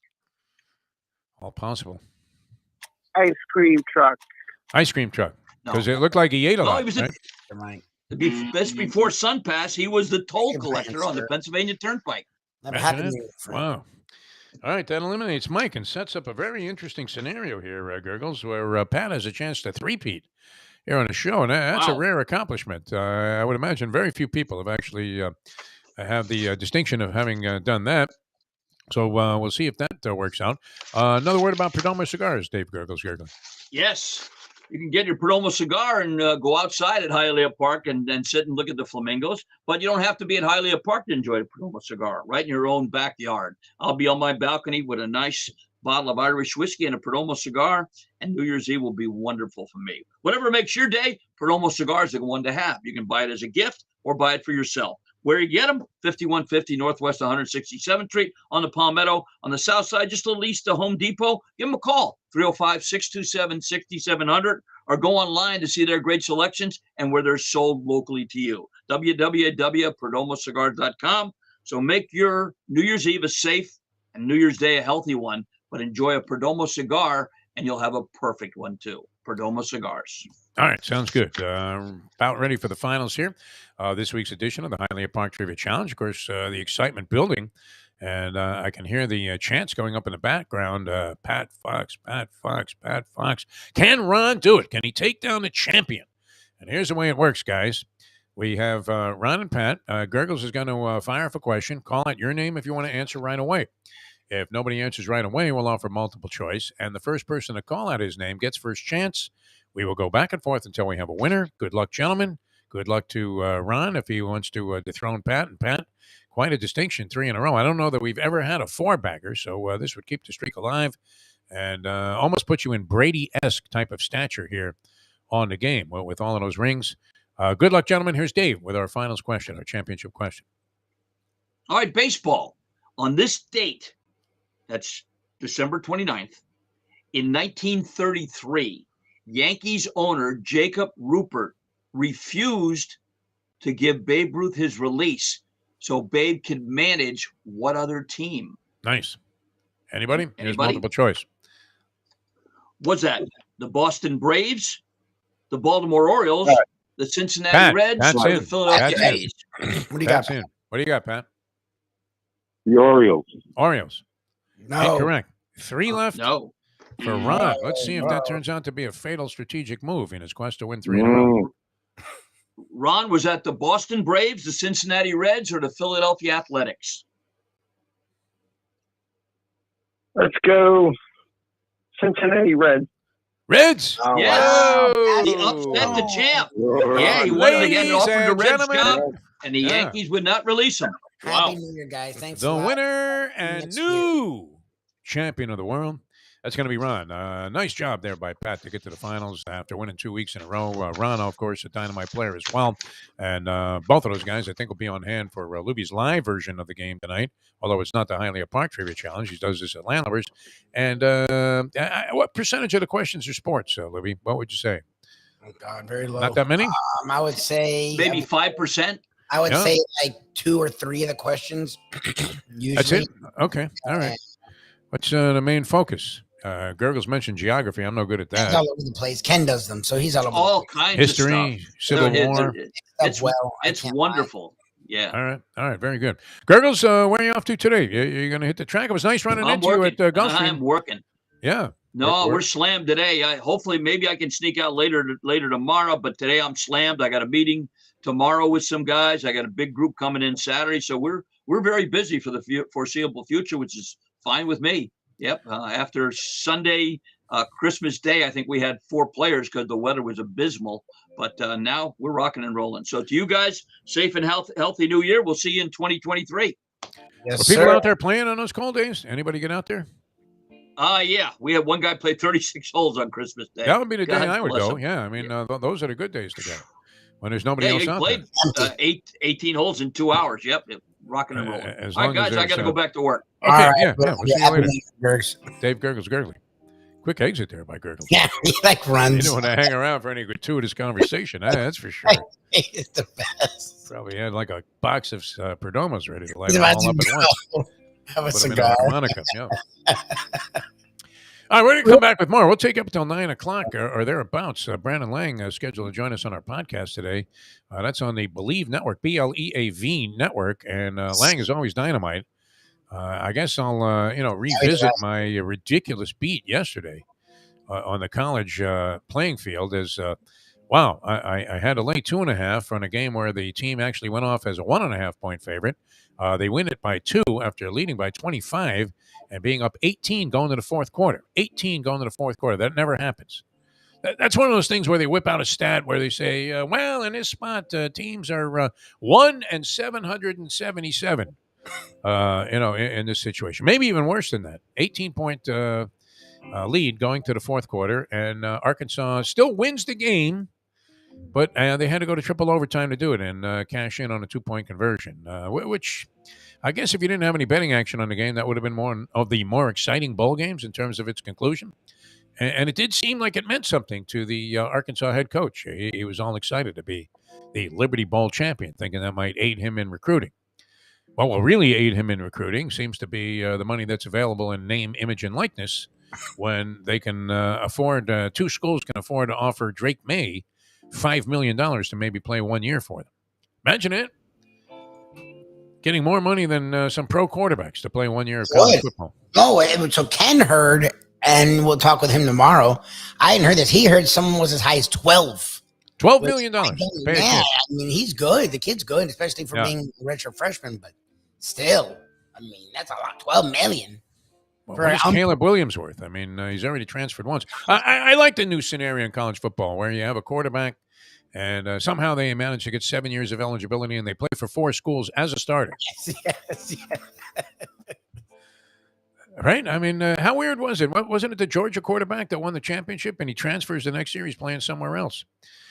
And what Stetson Bennett, I guess, was that the guy's name that took over at Georgia? Yeah, he's there now. Yeah, he's the guy that last. They had somebody else, right? And he transferred like after he won the national championship. That was kind of crazy. All right, a lot to discuss here. We do have to say, and this is in honor of Jim Sarney, who pointed us out that we neglected to mention this yesterday's show. Although we were talking about a lot of different things, but Ed Reed, the former standout at the University of Miami and great player with the Baltimore Ravens, Ed Reed, who had taken on an assistant's role with Mario Cristobal's staff with the University of Miami, now the head coach at Bethune-Cookman. Yes, Could this be Dion too? Head coach at Bethune-Cookman. I find it. Look, and it is an HBCU, so if you can get anyone about that stature, it's a good move. I'm just curious that like all these guys that haven't Ed Reed's never coached. Yeah. Like he was a part of UM's program, but he was like the GM, whatever player. He was like a position that they had created just so that they could give Ed Reed a position. Yeah. Like he had nothing to do with coaching at all, and he's never done any coaching. So it's like I don't like. It's a weird world because you have a lot of ex-players that do. Well, you remember we used to have Chad Brown. We used to have him on every week, and he would every offseason he'd go with a different NFL team Right, and train. do like a coaching thing because he wanted to get into coaching. Like Marvin Jones, a guy we've known for years, has coached in like these offshoot professional leagues because he wants to get into coaching. It's not like these are great football players that are trying to do it the right way, and then you get these guys that are just like thrown jobs, which I sort of find a little weird. So we'll see if he's able to match the success Dion had. Yeah, it would have been like if during our tenure there and making maybe 8 or 9 years into it, I did get hit by the B bus as you were rooting for it. And I checked out, and instead of making you the new host of the show, they went and hired some schmink who was horrible. Yeah, and you want to see the guy that paid his dues get a chance. You're doing all of the trench work. You'd like to see that guy evolve into the job eventually, or at least get serious consideration. It doesn't always happen that way, but yeah, you're right. Chad Brown was always talking about how he did these apprenticeships with various NFL teams, and I don't know that he ever got into coaching. Like, look at Jason Taylor. Jason Taylor was the defensive coordinator at St. Thomas just because his son was there and he wanted to dip his toe into coaching. He then now is on UM as like a freaking assistant. Like he's a Hall of Famer. He was probably good at college to get drafted out of freaking Akron. You would think that he could coach though. Didn't he coach a high school team? Yeah, he did. That's what I'm saying. He's trying. Like he was with St. Thomas. He is with UM now. Like he's trying to get in there. And Ed Reed, who was an off the field role, not even involved in the players at all, who's never done any coaching, gets a college gig. It's like, I'm not mad at it. I don't understand. Like, go get a player that has coached then. Because there's a lot of guys that coach that are former players. Like, so that's what I don't understand. I understand it's a name. It's like, oh, Dion did it. Oh, okay. We still don't know what Dion did, to be brutally honest. Like, Dion had Barstool behind him, and they broke NIL rules. Like, before that, Jackson State wasn't doing anything. Nothing. That's a tall order he's got at Colorado. I mean, they were horrible. So we'll see if he has the same impact at Colorado that he did at Jackson State. Certainly, you would have to applaud what he did there. I mean, whether it was legal or not. I mean, you can't necessarily criticize a guy for breaking the boundaries of the rules because everybody's doing it. So yeah, there wasn't any rules. I'm just saying, like, everyone wants to heap praise on Dan. He did fine, and that's cool. But it's a weird trend. If this starts to be a trend, that sort of sucks.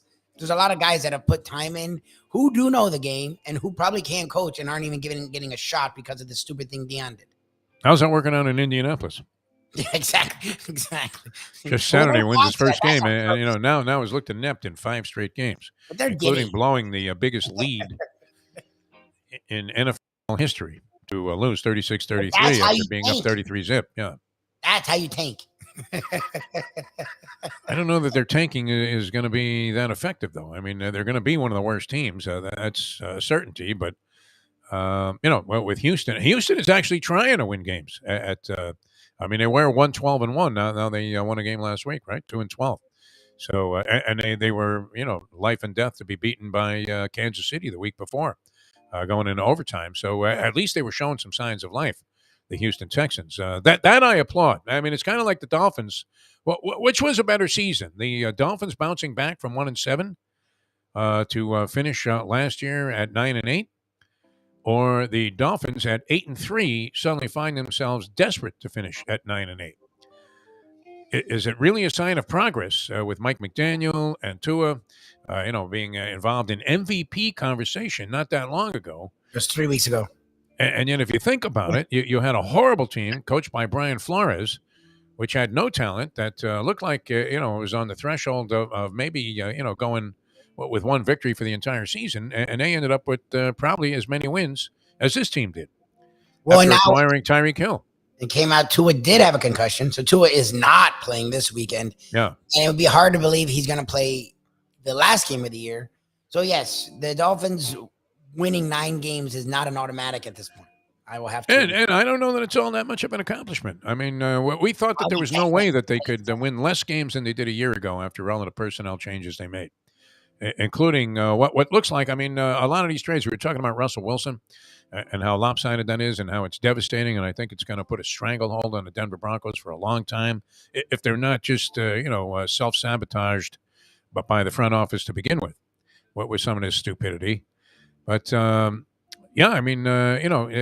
this represents like a step backwards, I think, if you really look at it, to make all of these moves and then give up a lot of draft capital that you had and end up maybe with the same record, even if you make the postseason. Not really all that encouraging. I don't know. Tony had a very rosy picture, as he usually does, about the Miami Dolphins season. But if you really look at it, they became a little bit more exciting offensively. Tyreek Hill is one of those guys in the blockbuster deal like Russell Wilson that actually was worth it. It was worth it. I feel different because I actually believe in McDaniel. I think McDaniel is a coach that's open to learning and growing. Like Flores was here 3 years. The offense has never got better. They actually got worse and more confusing. And he actually never dedicated any interest in trying to get better offensively.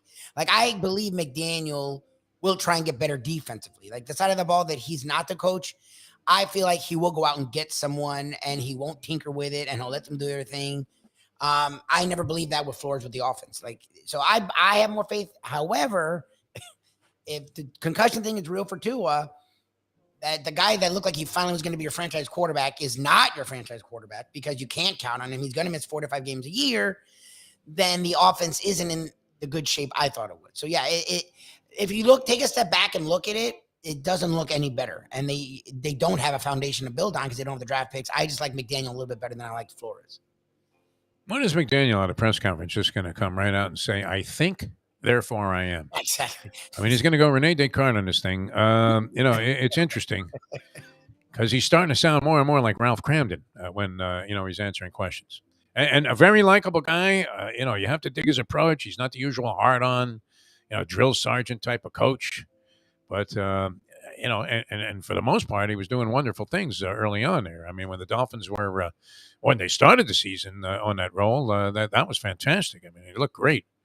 But very suspect of late. And that was an horrific loss that they suffered at the hands of the Green Bay Packers. Because that was one where, you're looking at your season and you're thinking, okay, if you want to have a statement game, let's make a statement right here and nail this down right now against a team that's suspect. And they couldn't do it.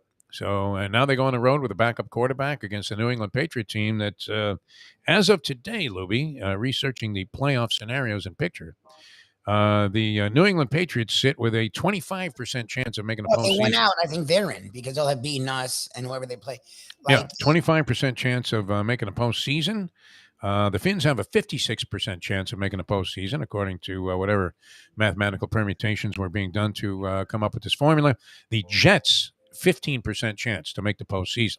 Right now, the Dolphins would be the 7th seed. I always like that when somebody prefaces a conversation on sports. Well, if the season ended today, which it isn't, but if it did end today, the Dolphins would be on the road against the Kansas City Chiefs. I know. After that year, with what you would think would be little chance of surviving that game, and it would be interesting to see Tyreek Hill going against his former team there, because they have found ways to compensate for the loss of Hill, but they have been vulnerable this year also in terms of especially covering point spreads, which they have failed to do in 10 of their 15 ball games. Wow. So 2/3 of the time you're making money betting against the Chiefs. All right, we'll come back with more. Jimmy Johnson's Big Chill, great place to go, man. I mean, you're talking about a New Year's celebration. Wow, imagine starting out the New Year's in Key Largo. yes, and I did hear back from the Oh yeah, are we in? there. This is a crazy time of the year. Yep. Hoping to get something in the middle of January is what I was Okay. targeting, and she didn't deny that. So she's going to talk to the great Larry Calvano and Jimmy Johnson, who's been a traveling man with the book and with Fox, and hopefully sometime in the playoffs we could get down to Jimmy Johnson's Big Show. All right, well, that'll be perfect because that's when the excitement is on. It's the second season. Everybody's waiting for the postseason now. I dig the playoffs all the way through. Every game to me is, very much compelling viewing, and should be a lot of fun because the way the matchups are right now, Lubie, you would have in the AFC, you would have the Chargers and Bengals. Yes, If it finished out the way it is today, Ravens and Jags. The Jags coming on. Trevor Lawrence showing signs of life all of a Oh, sudden. the Jags would win their division. Oh yeah, the Jags Yeah. would actually win their division because the Titans are horrendous. Yeah. Oh, shoot, that's funny. The Titans look like they're going to get bludgeoned again tonight. I mean, the way things are going.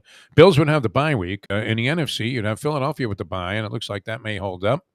That would make the Packers, if they make the playoffs right now, I mean, they're in, and would project against Minnesota. The Giants would go against the 49ers on the road, and the Cowboys would take on the Bucks, which you would think the Cowboys would crush the Bucks like a grape. Yeah. The way that Tom Brady is playing. And will Brady end up with another team? Speculation by our good friend Joe Casal, addressing a rumor that Sean Payton and Brady will end up in New Orleans next year. No. I somehow don't see that happening, although it probably will now that I said that. Yeah, exactly. Yeah. Sean Payton going back to New Orleans to be the head coach. They obviously would have an interest, I would think, in dismissing and ending the mistake that was Dennis Allen. Oh yeah. Who had proven already that he was not really head coaching material when he was with the Raiders. Raiders, one of the most indignant things I've ever seen happen to a head coach this side of Gerard Gallant with the Panthers, who they left in the middle of a snowdrift in Saskatchewan, threw him off the bus in the middle of a road trip. But they left Allen in England after a Raiders loss. They didn't even bother putting him on the team plane. It was like, have a good time over there, man. I hope you get a chance to have a meeting with the Queen because you won't be coming back to Las Vegas. Where are they? Were they in? They were in Oakland still? Yeah, Oakland still. Yeah, Allen wasn't a part just of moved to Las Vegas. Vegas. Yeah, Allen was a while back.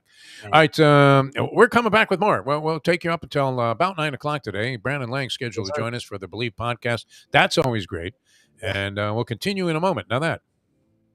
The time. Oh, by the way, though, Jimmy Johnson's Big Chill, great place to go. Mile marker 104, Overseas Highway, and we hope to see you down there because we're bringing a large contingent of people, I think, with us. That's the Sarni's in, Mayo's in. We're going to try and get Dave Hyde to come down there and talk about the book with Jimmy. And hopefully we'll be able to accommodate everybody in the span of a 2-hour show. Maybe we'll go longer that day. Who knows? Maybe we'll just party there all day. That'll be great. All right, back with more in a moment. Now that. The time. It's 8:36. Ponies in Style at Champions, the outstanding simulcasting room at beautiful Hialeah Park. Yes, the grand old lady of thoroughbred racing has never been more vibrant, and you can wager on the races from the top tracks around the country while enjoying a cocktail at the Brass Rail Bar or any of the fine food served throughout the facility. If poker is your game, you're covered in style, and you can play all your favorite Vegas-style games, including blackjack, craps, and roulette, in Hialeah Park's sizzling hot casino. Get a player's card when you walk through the door for all kinds of generous amenities, including our favorite, free play, when you come out to the ultimate casino and entertainment destination, Hialeah Park. Hey folks, Tony Segreto here. You know, since day one, Catholic Health Services has been part of Old School. And since we've started letting people know about them, it's changed their lives. You see, Catholic Health Services, while being recognized as one of the top places for stroke rehab in the country, it's also about a group of people who not just excel in what they do, from the doctors to the nurses to the therapist, on and on and on. It's how they do what they do every single day that separates them from the pack. They do it with a passion, unmatched, and the inclusion of family in every step of the process. Trust me when I tell you this. If you want the best, unmatched rehab with a special group of skilled, caring people, there is truly only one place, and that one place is Catholic Health Services. These days, we're all looking for comfort anywhere we can find it. Thank goodness for Landlubbers Raw Bar and Grill in the Plantation location, because they are making sure you are as comfortable as possible. First of all, they're not only open for delivery and pickup. All you have to do is go to landlubbersbarandgrill.com for both pickup and free delivery. Their hours have changed a little bit. Monday through Thursday from 3:30 to 10, and Friday, Saturday, and Sunday from 11:30 to 10. You're going to have the best wings in the world. You're going to have a great burger. You're going to have their amazing soups. Again, Landlubbers, Raw Bar and Grill. It's nice and easy. Just go to landlubbersbarandgrill.com for both your pickup and free delivery. Thank goodness for Landlubbers for making you always feel right at home. Yeah, I'm sorry, I couldn't get your question. You were a coach that you coached all kinds of teams. You had teams that... Hey, say it in English. Did you get it? Enjoy your trip to work with lots of laughs thanks to Defo and Lubie. Now on the Defo Show.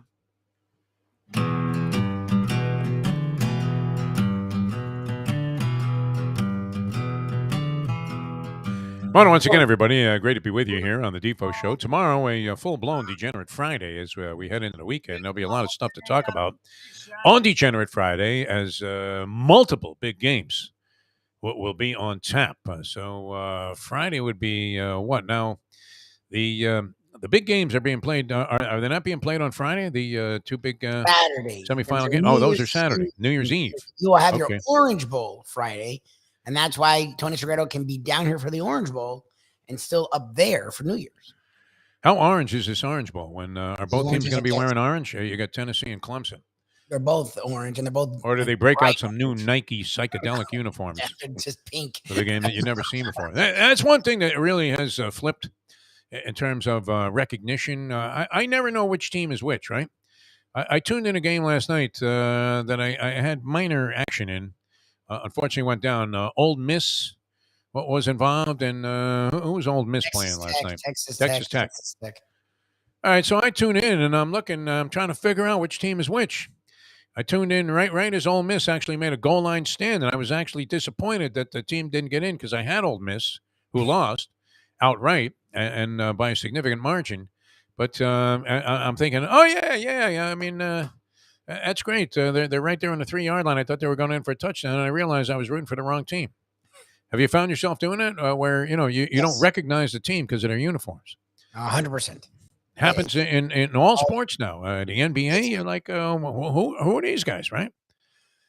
Speaking of the NBA, the Miami Heat went above 500 for the first time in a long time last night. I don't know if they've ever been above 500 this year. They took on the Lakers, which are a disaster at this point. The Los Angeles Lakers. It looked like the Lakers might be in a position to sort of make a little bit of a move until Anthony Davis got hurt. But you're saying, Lubie, that most people should anticipate that that's an inevitability, that Anthony Davis is going to miss a significant portion of almost any season with the most bizarre, what seemed like inconsequential, happenings, making him, or injuring him to the point where he's going to sit out at least another month or something?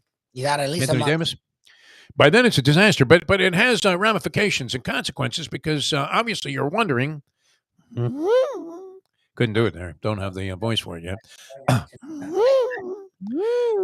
There you go. Thanks, Lubie. Don't worry yourself. Thank God we recorded that sucker. Your voice sounds good. Don't ruin it. The voice is good, but the high notes aren't I quite. know. So There you You're good. Heat 112-98 over the Lakers last night. It was competitive for a little while, as most NBA games are, and then it turned out to be tantamount to a near blowout. LeBron James had 27 points, 9 rebounds, 6 assists in the ball game. Also 6 turnovers, which was part of 26 turnovers committed by the Lakers, who now are in a just ugly downward spiral. And the Heat look like they may be rounding into form. I did see a theory, Lubie, that probably would do damage to your psyche. Okay. And that was that the only way for the Heat to really become a championship team and have a chance of being a title contender anytime in the near future would be, hit that sound again. Hit the sound. Trade Jimmy Butler. Oh, yeah. I heard the tank. They have to tank. They have to redo it. Charles Barkley said they have to blow it up. Look, I've learned. Would it be to worth not considering trust- trading Jimmy Butler? No. No? He's not that old. He's playing the best ball of his career. Who Excellent. So he would accrue back something significant. No. Who? Those trades never work out, and the team that trades away the good guy never.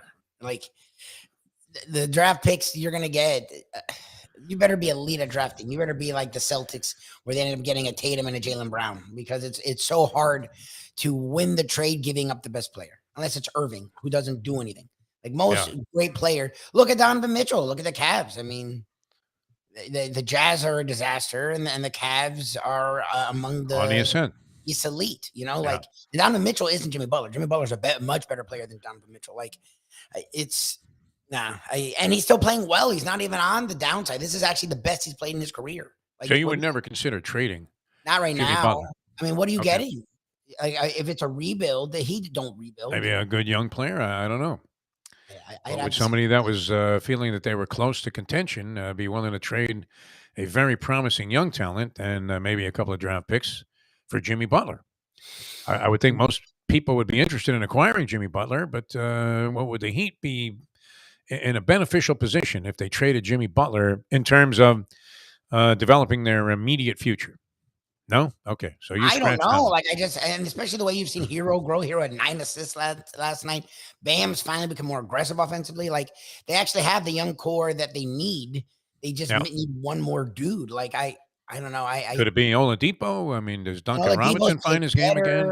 Spruce, is he good enough? Caleb Martin? When you look at the East, the Celtics have struggled the last 2-3 weeks. No one trusts the Nets.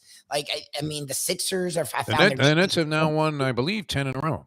They played much better basketball, but again, like I just said, who really trusts them? Like Kyrie Irving has to be a big part of their success. Okay, good luck with that. He seems to be playing well. I mean, Durant's been dynamite the whole time, even though he's been sort of distant and aloof and seeming like he's living his years of discontent. But he was that way always, Kevin Durant. I think he's just a sourpuss in general. Doesn't seem to really be enjoying himself or is satisfied with what's going on, although, he doesn't let it show in his play. It's not like he's going to go out there and have like a horrible series of games or anything and deliberately tank. All right. I'm usually inclined to go along with you on this. Not that I'm inclined to go along with you on anything, but I don't know that that's the move I would want to make. Trade Jimmy Butler. I read that the other day as speculation on somebody's part that that's the only way for the Heat to really move into a higher position in NBA stature, that they would have to get rid of Jimmy Butler and sort of do a little bit of a mini rebuild. You're saying no way. I would tend to agree with you on that. Find some pieces that can fit with him as opposed to getting rid of this guy. I don't know what you're going to get for him that's going to make you better. Like I don't like a Colin Sexton. Like, okay, he's a good young player. What does he do for you? You go back into mediocrity. That's the point is. The point is you want to be really good or really bad, right? You don't want to be in the middle. Whoever they're going to get is going to make you prime middle. At least with Jimmy Butler, Bam, Hero, we've seen that they can put it together with the young guys and make a run. I don't trust some other guy to do that. Like I just I just don't trust it. And the Heat have proved. Look, I used to be the guy. Let's blow it up. Well, they proved to me that's stupid. They always. I don't think Riley would be inclined to do that. I think he loves Jimmy Butler and what he represents, and went to great lengths to establish him as the man on the team. Yep. And the good fortune of drafting a couple of guys out of Kentucky doesn't usually benefit from the draft, but picked up Tyler Hero, who you thought was going to be a lousy pick, and Bam Adebayo. Very wrong. So as a nice little core there with Jimmy Butler. I wouldn't make the move. I'm with you on that. LeBron James though may be on the move. You would have to think, no? He says he's 38 years old. He says, or he's told, in confidence, some of his teammates that have sort of leaked this out to the press that he said he might play till he's 45, which that shows no evidence really of slowing down. I don't know. Is he, even slightly close to being a shell of his former self? He's playing great. No, he's still. People don't consider him the best player anymore because they're bad. But if you look at his stats, Yeah, he's He fine. hasn't fallen off at all. Like, they just have a Well, and still extremely athletic. I mean, Michael Jordan didn't do some of the same things that he did when he was a younger ball player. LeBron James still seems to does. do the same things he did when he was young. He's always featured making monster dunks, almost impossible to stop. His shot is actually better than it used to be Yep. from 3-point range. And he's always way up there in assists. About to become the all-time scoring leader, eclipsing Kareem Abdul-Jabbar at 38 years old. We've seen it with Tom Brady playing at 45. 45 had a way more That seasons. athletes, if they follow the proper protocol of all of the possible health benefits that they, can take part in terms of diet and exercise and all of that stuff, and the way they work out and prepare, seems to be as fit as anybody. LeBron James. So could he play a couple of more years now? Now the theory is that he wants to play with his son Bronny, Yes. who I don't know. I mean, Bronny's in commercials, but is he necessarily, projecting out as an NBA player? I'm not sure that that's the Bryce. case. The one that's 15 is the better one. Bryce is legit. Yeah. Bryce is bigger already than Bronny. Bronny's the Okay. one that would be in college next year. And he's a borderline 4-star. He's a solid player. He's not horrible or anything. He's just not like a one and doneer. Like he'd have to be Yeah. a one and doneer to be with LeBron in 2 years. And he'll probably get the chance because, again, if it means you get LeBron, who's still a top 10 player, Yeah, you put Bronny on the bench there and gonna piss do off it. LeBron because he but never he's plays. not good. Like he needs a lot of seasoning. Bronny. Does and LeBron realize this? Now, I mean, LeBron's been He around doesn't the get NBA LeBron. forever. You would have to think. I mean, he's 20 years in the league. Isn't that amazing? LeBron James. 20 years in the league, and he's playing at this level. It's pretty Well, incredible. what's weird is usually guys hang on because they have nothing else. Yeah. LeBron's the one that started a goddamn media company when he was in his early fucking 20s. He doesn't need the money. It's not even a money thing because usually all these guys nowadays have money. It's Yeah. they need the competitive spirit. They need something to keep their mind going. LeBron did the opposite. LeBron started early with his backup future plans that are actually more impressive than his game, which he could go down as the best player ever. Yeah. And he still wants to play that long. That's what's weird to me is that LeBron always seemed like a guy like Serena that loved basketball, loved it, but also loved the other stuff. And he wants to play a long time. Like it's very interesting to me. Like he's not Jordan. Like he has other stuff. Well, and there is the thing about like you want to do your thing for as long as you can. Yeah, I guess. It may have cost Brady dearly, as I don't know. I mean, you would have to think that maybe it was the final straw. This business with Giselle. No, that he reneged on his 100%. move to retire, and then he told her he's going to be spending a lot of time with the family and the kids, and he's totally then he devoted, forgets and he really wants to travel and do all of this stuff. And then the next thing you know, he's playing football full time again. Yep. And risking the possibility of injury and debilitating stuff that could happen. And maybe that was the final straw. It couldn't have been the whole picture as to why Giselle dumped him. Couldn't possibly be. I mean, there had to be more to it than that. Just the idea that he was supposed to retire and he didn't. Well, I mean, it depends. Like if it was, remember, we've heard her as much as you've heard her. It's always her saying, I want him done. And it's been years. Like she was where we thought he was done. She was asking him to be done. So if it's every year you're asking and every year he says, no. And then finally you get him to retire. It goes worldwide. And then he doesn't check with you. And then he does his own thing, which the fact that the divorce seemed to be abrupt sort of feels like he did his own thing. And yes, we've seen. No. Well, I mean, it's kind of, you've been watching that George and Tammy thing, Oh, I want to watch it. I heard it was actually pretty solid. Well, I mean, the acting is fantastic and the production is great. I don't know that it, the country music thing, after a while of seeing Tammy Wynette sing, I want to kill myself. I mean, did she have the most depressing country songs ever? Tammy Wynette? Stand by your man. That one was actually uplifting compared to some of the other stuff that she's featured with. The actress, is it Chastain? Is that her name? Jessica Chastain. Yeah, she's fantastic. And she's great looking and she does a really good job. The guy that plays Shannon, I believe it's Michael Shannon, who plays George Jones. He's been in a lot of other roles. He's great. But, I mean, you would think maybe alcohol, is a reason, whatever. But in this case, if a guy just wanted to go on for one more year, I mean, if you have a woman as hot as Giselle Bundchen, you might be inclined to be Svengali'd by her, no? I mean, Svengali. Brady is of at least equal stature to Giselle Bundchen on the worldwide stage, if not much Oh, higher. in name, yeah. Money, we Yeah. found no, but in name, yes. Name, he's as big an athlete as there is outside of Tiger. Right. Or Jordan or And LeBron. Giselle Bundchen is, one of the all-time most recognizable models, and still has the look. I mean, I don't know if I guess she's still doing stuff, but that couldn't have been the only thing, Libby. Will you agree? If that was the only issue, and you're Giselle Bundchen, don't you just say, "Listen, let me know when you're finished, Tommy. Don't say anything until you're absolutely done." And at that point in time, I'll expect you to be washing dishes and taking care of the kids all day. I mean, they probably have maids. I would hope they have maids. They're both worth almost $1 billion. Maybe they like doing stuff themselves, right? They don't have maids. Who wants all these superfluous people? I hate that, but once you get to that place, it's more of a pain in the ass doing your own shit than it is hiring someone. True. Okay. Yeah, true. I mean, I guess, Mustang having a cleaning person come in every 2 weeks, so it would be the equivalent, from a financial standpoint of, having servants, yes, butlers and cooks, whatever. But very unfortunate decision on the part of Tom Brady. And obviously it appears that he hung around a year too long, although, that was the other very strong rumor that he was going to go to New Orleans to be their quarterback.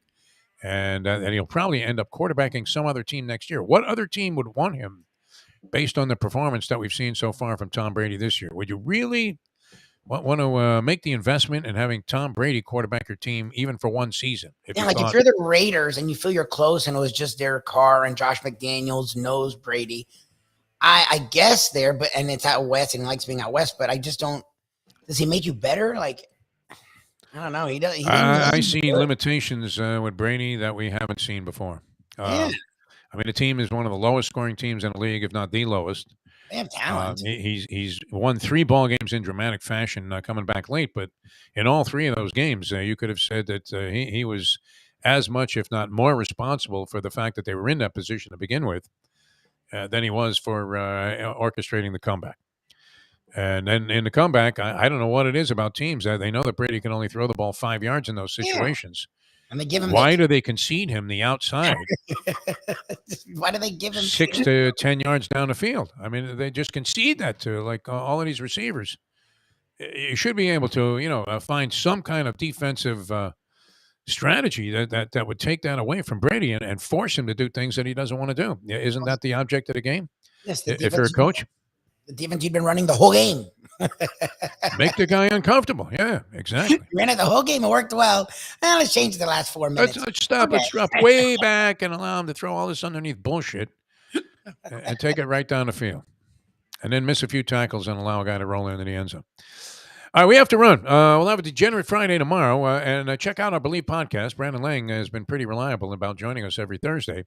And he's always great. He'll have some steam for the weekend and the bowl games. And he had been on quite a run and always entertaining. Yeah, he didn't have a great week last week, but he's always fun. And that should be posted. What? It'll be up today. But usually if he's off, then that means the next week he's going to be on fire. So he hasn't been down for very long when it comes to. All right, looking forward to that. And we'll have that for you about 11 o'clock on BLEAV. That's the Believe Network. And we're happy to be a part of that as well here, along with South Florida Live. Mike Mayo on the road today, Wicked Cheesesteaks. Sorry I missed the show yesterday. I heard you had a couple of chefs on there, so that was good. Yeah, Tom T. But I had to go get my, not my head examined. We went a whole show. You didn't even, what was the update? Well, I mean, I'm still stuck with a similar situation. I would have to say when Dr. Jerry pulled the tape off there, it looked 100% better than it did the week before. Okay, good. I didn't know my toe had turned blue, but, it was like a weird color. I guess from having his tape choking it off for the last week or so. But no, the prognosis was good. Still broken in 2 places, but healing and on the mend. Good. And seems to be healing properly, which is good. So we'll see what happens. Next week, if it continues to progress as it has, I may be able to actually walk around legitimately in regular shoes. Yeah, sneakers anyway. And I'm looking very much forward to that because my body is going to shit without being able to do the walk of life. It's 2 weeks now, and I'm tortured by it. Once you get used to doing something like that, that's good for you. You can't just abruptly stop. Well, it brings your whole mentality down. I've been down in the dumps. It messes you up. In a sense, for a couple of weeks here. So I just can't wait to get back to feeling normal again and doing the one thing that was sort of stimulating for me, that was keeping my mental and physical equilibrium going, even while there's hard times being set on dusty roads. All right, we'll see you tomorrow, and later on today, come on out to Wicked Cheesesteaks. The lobster roll is great, $19, unbelievable. Chicken wings, fantastic. The pizza off, the chart there. You wouldn't expect to get a pizza that great in a place like that does cheesesteaks. Cheesesteaks themselves are that's what they're known for. Yep. So they're all very, very good. Does a great job with French fries and things like that. Has all kinds of unique sodas and drinks. Really a great place. Wicked Cheesesteaks, just south of Commercial Boulevard on the east side of Federal Highway, across from Holy Cross Hospital. So, if you do end up with a little bit of gas because you ate too much, straight across the street there, you see some guy that knows how to deal with that at the hospital. No, it won't put you in a hospital. It'll put you in a great frame of mind. Wicked Cheesesteaks. Come on out, say hello. We'll be there from 12 to 1. All right, see you next time as we leave you now that. The time. It's 8:58. Let's go to eat a damn snack. Look what they done to my soul.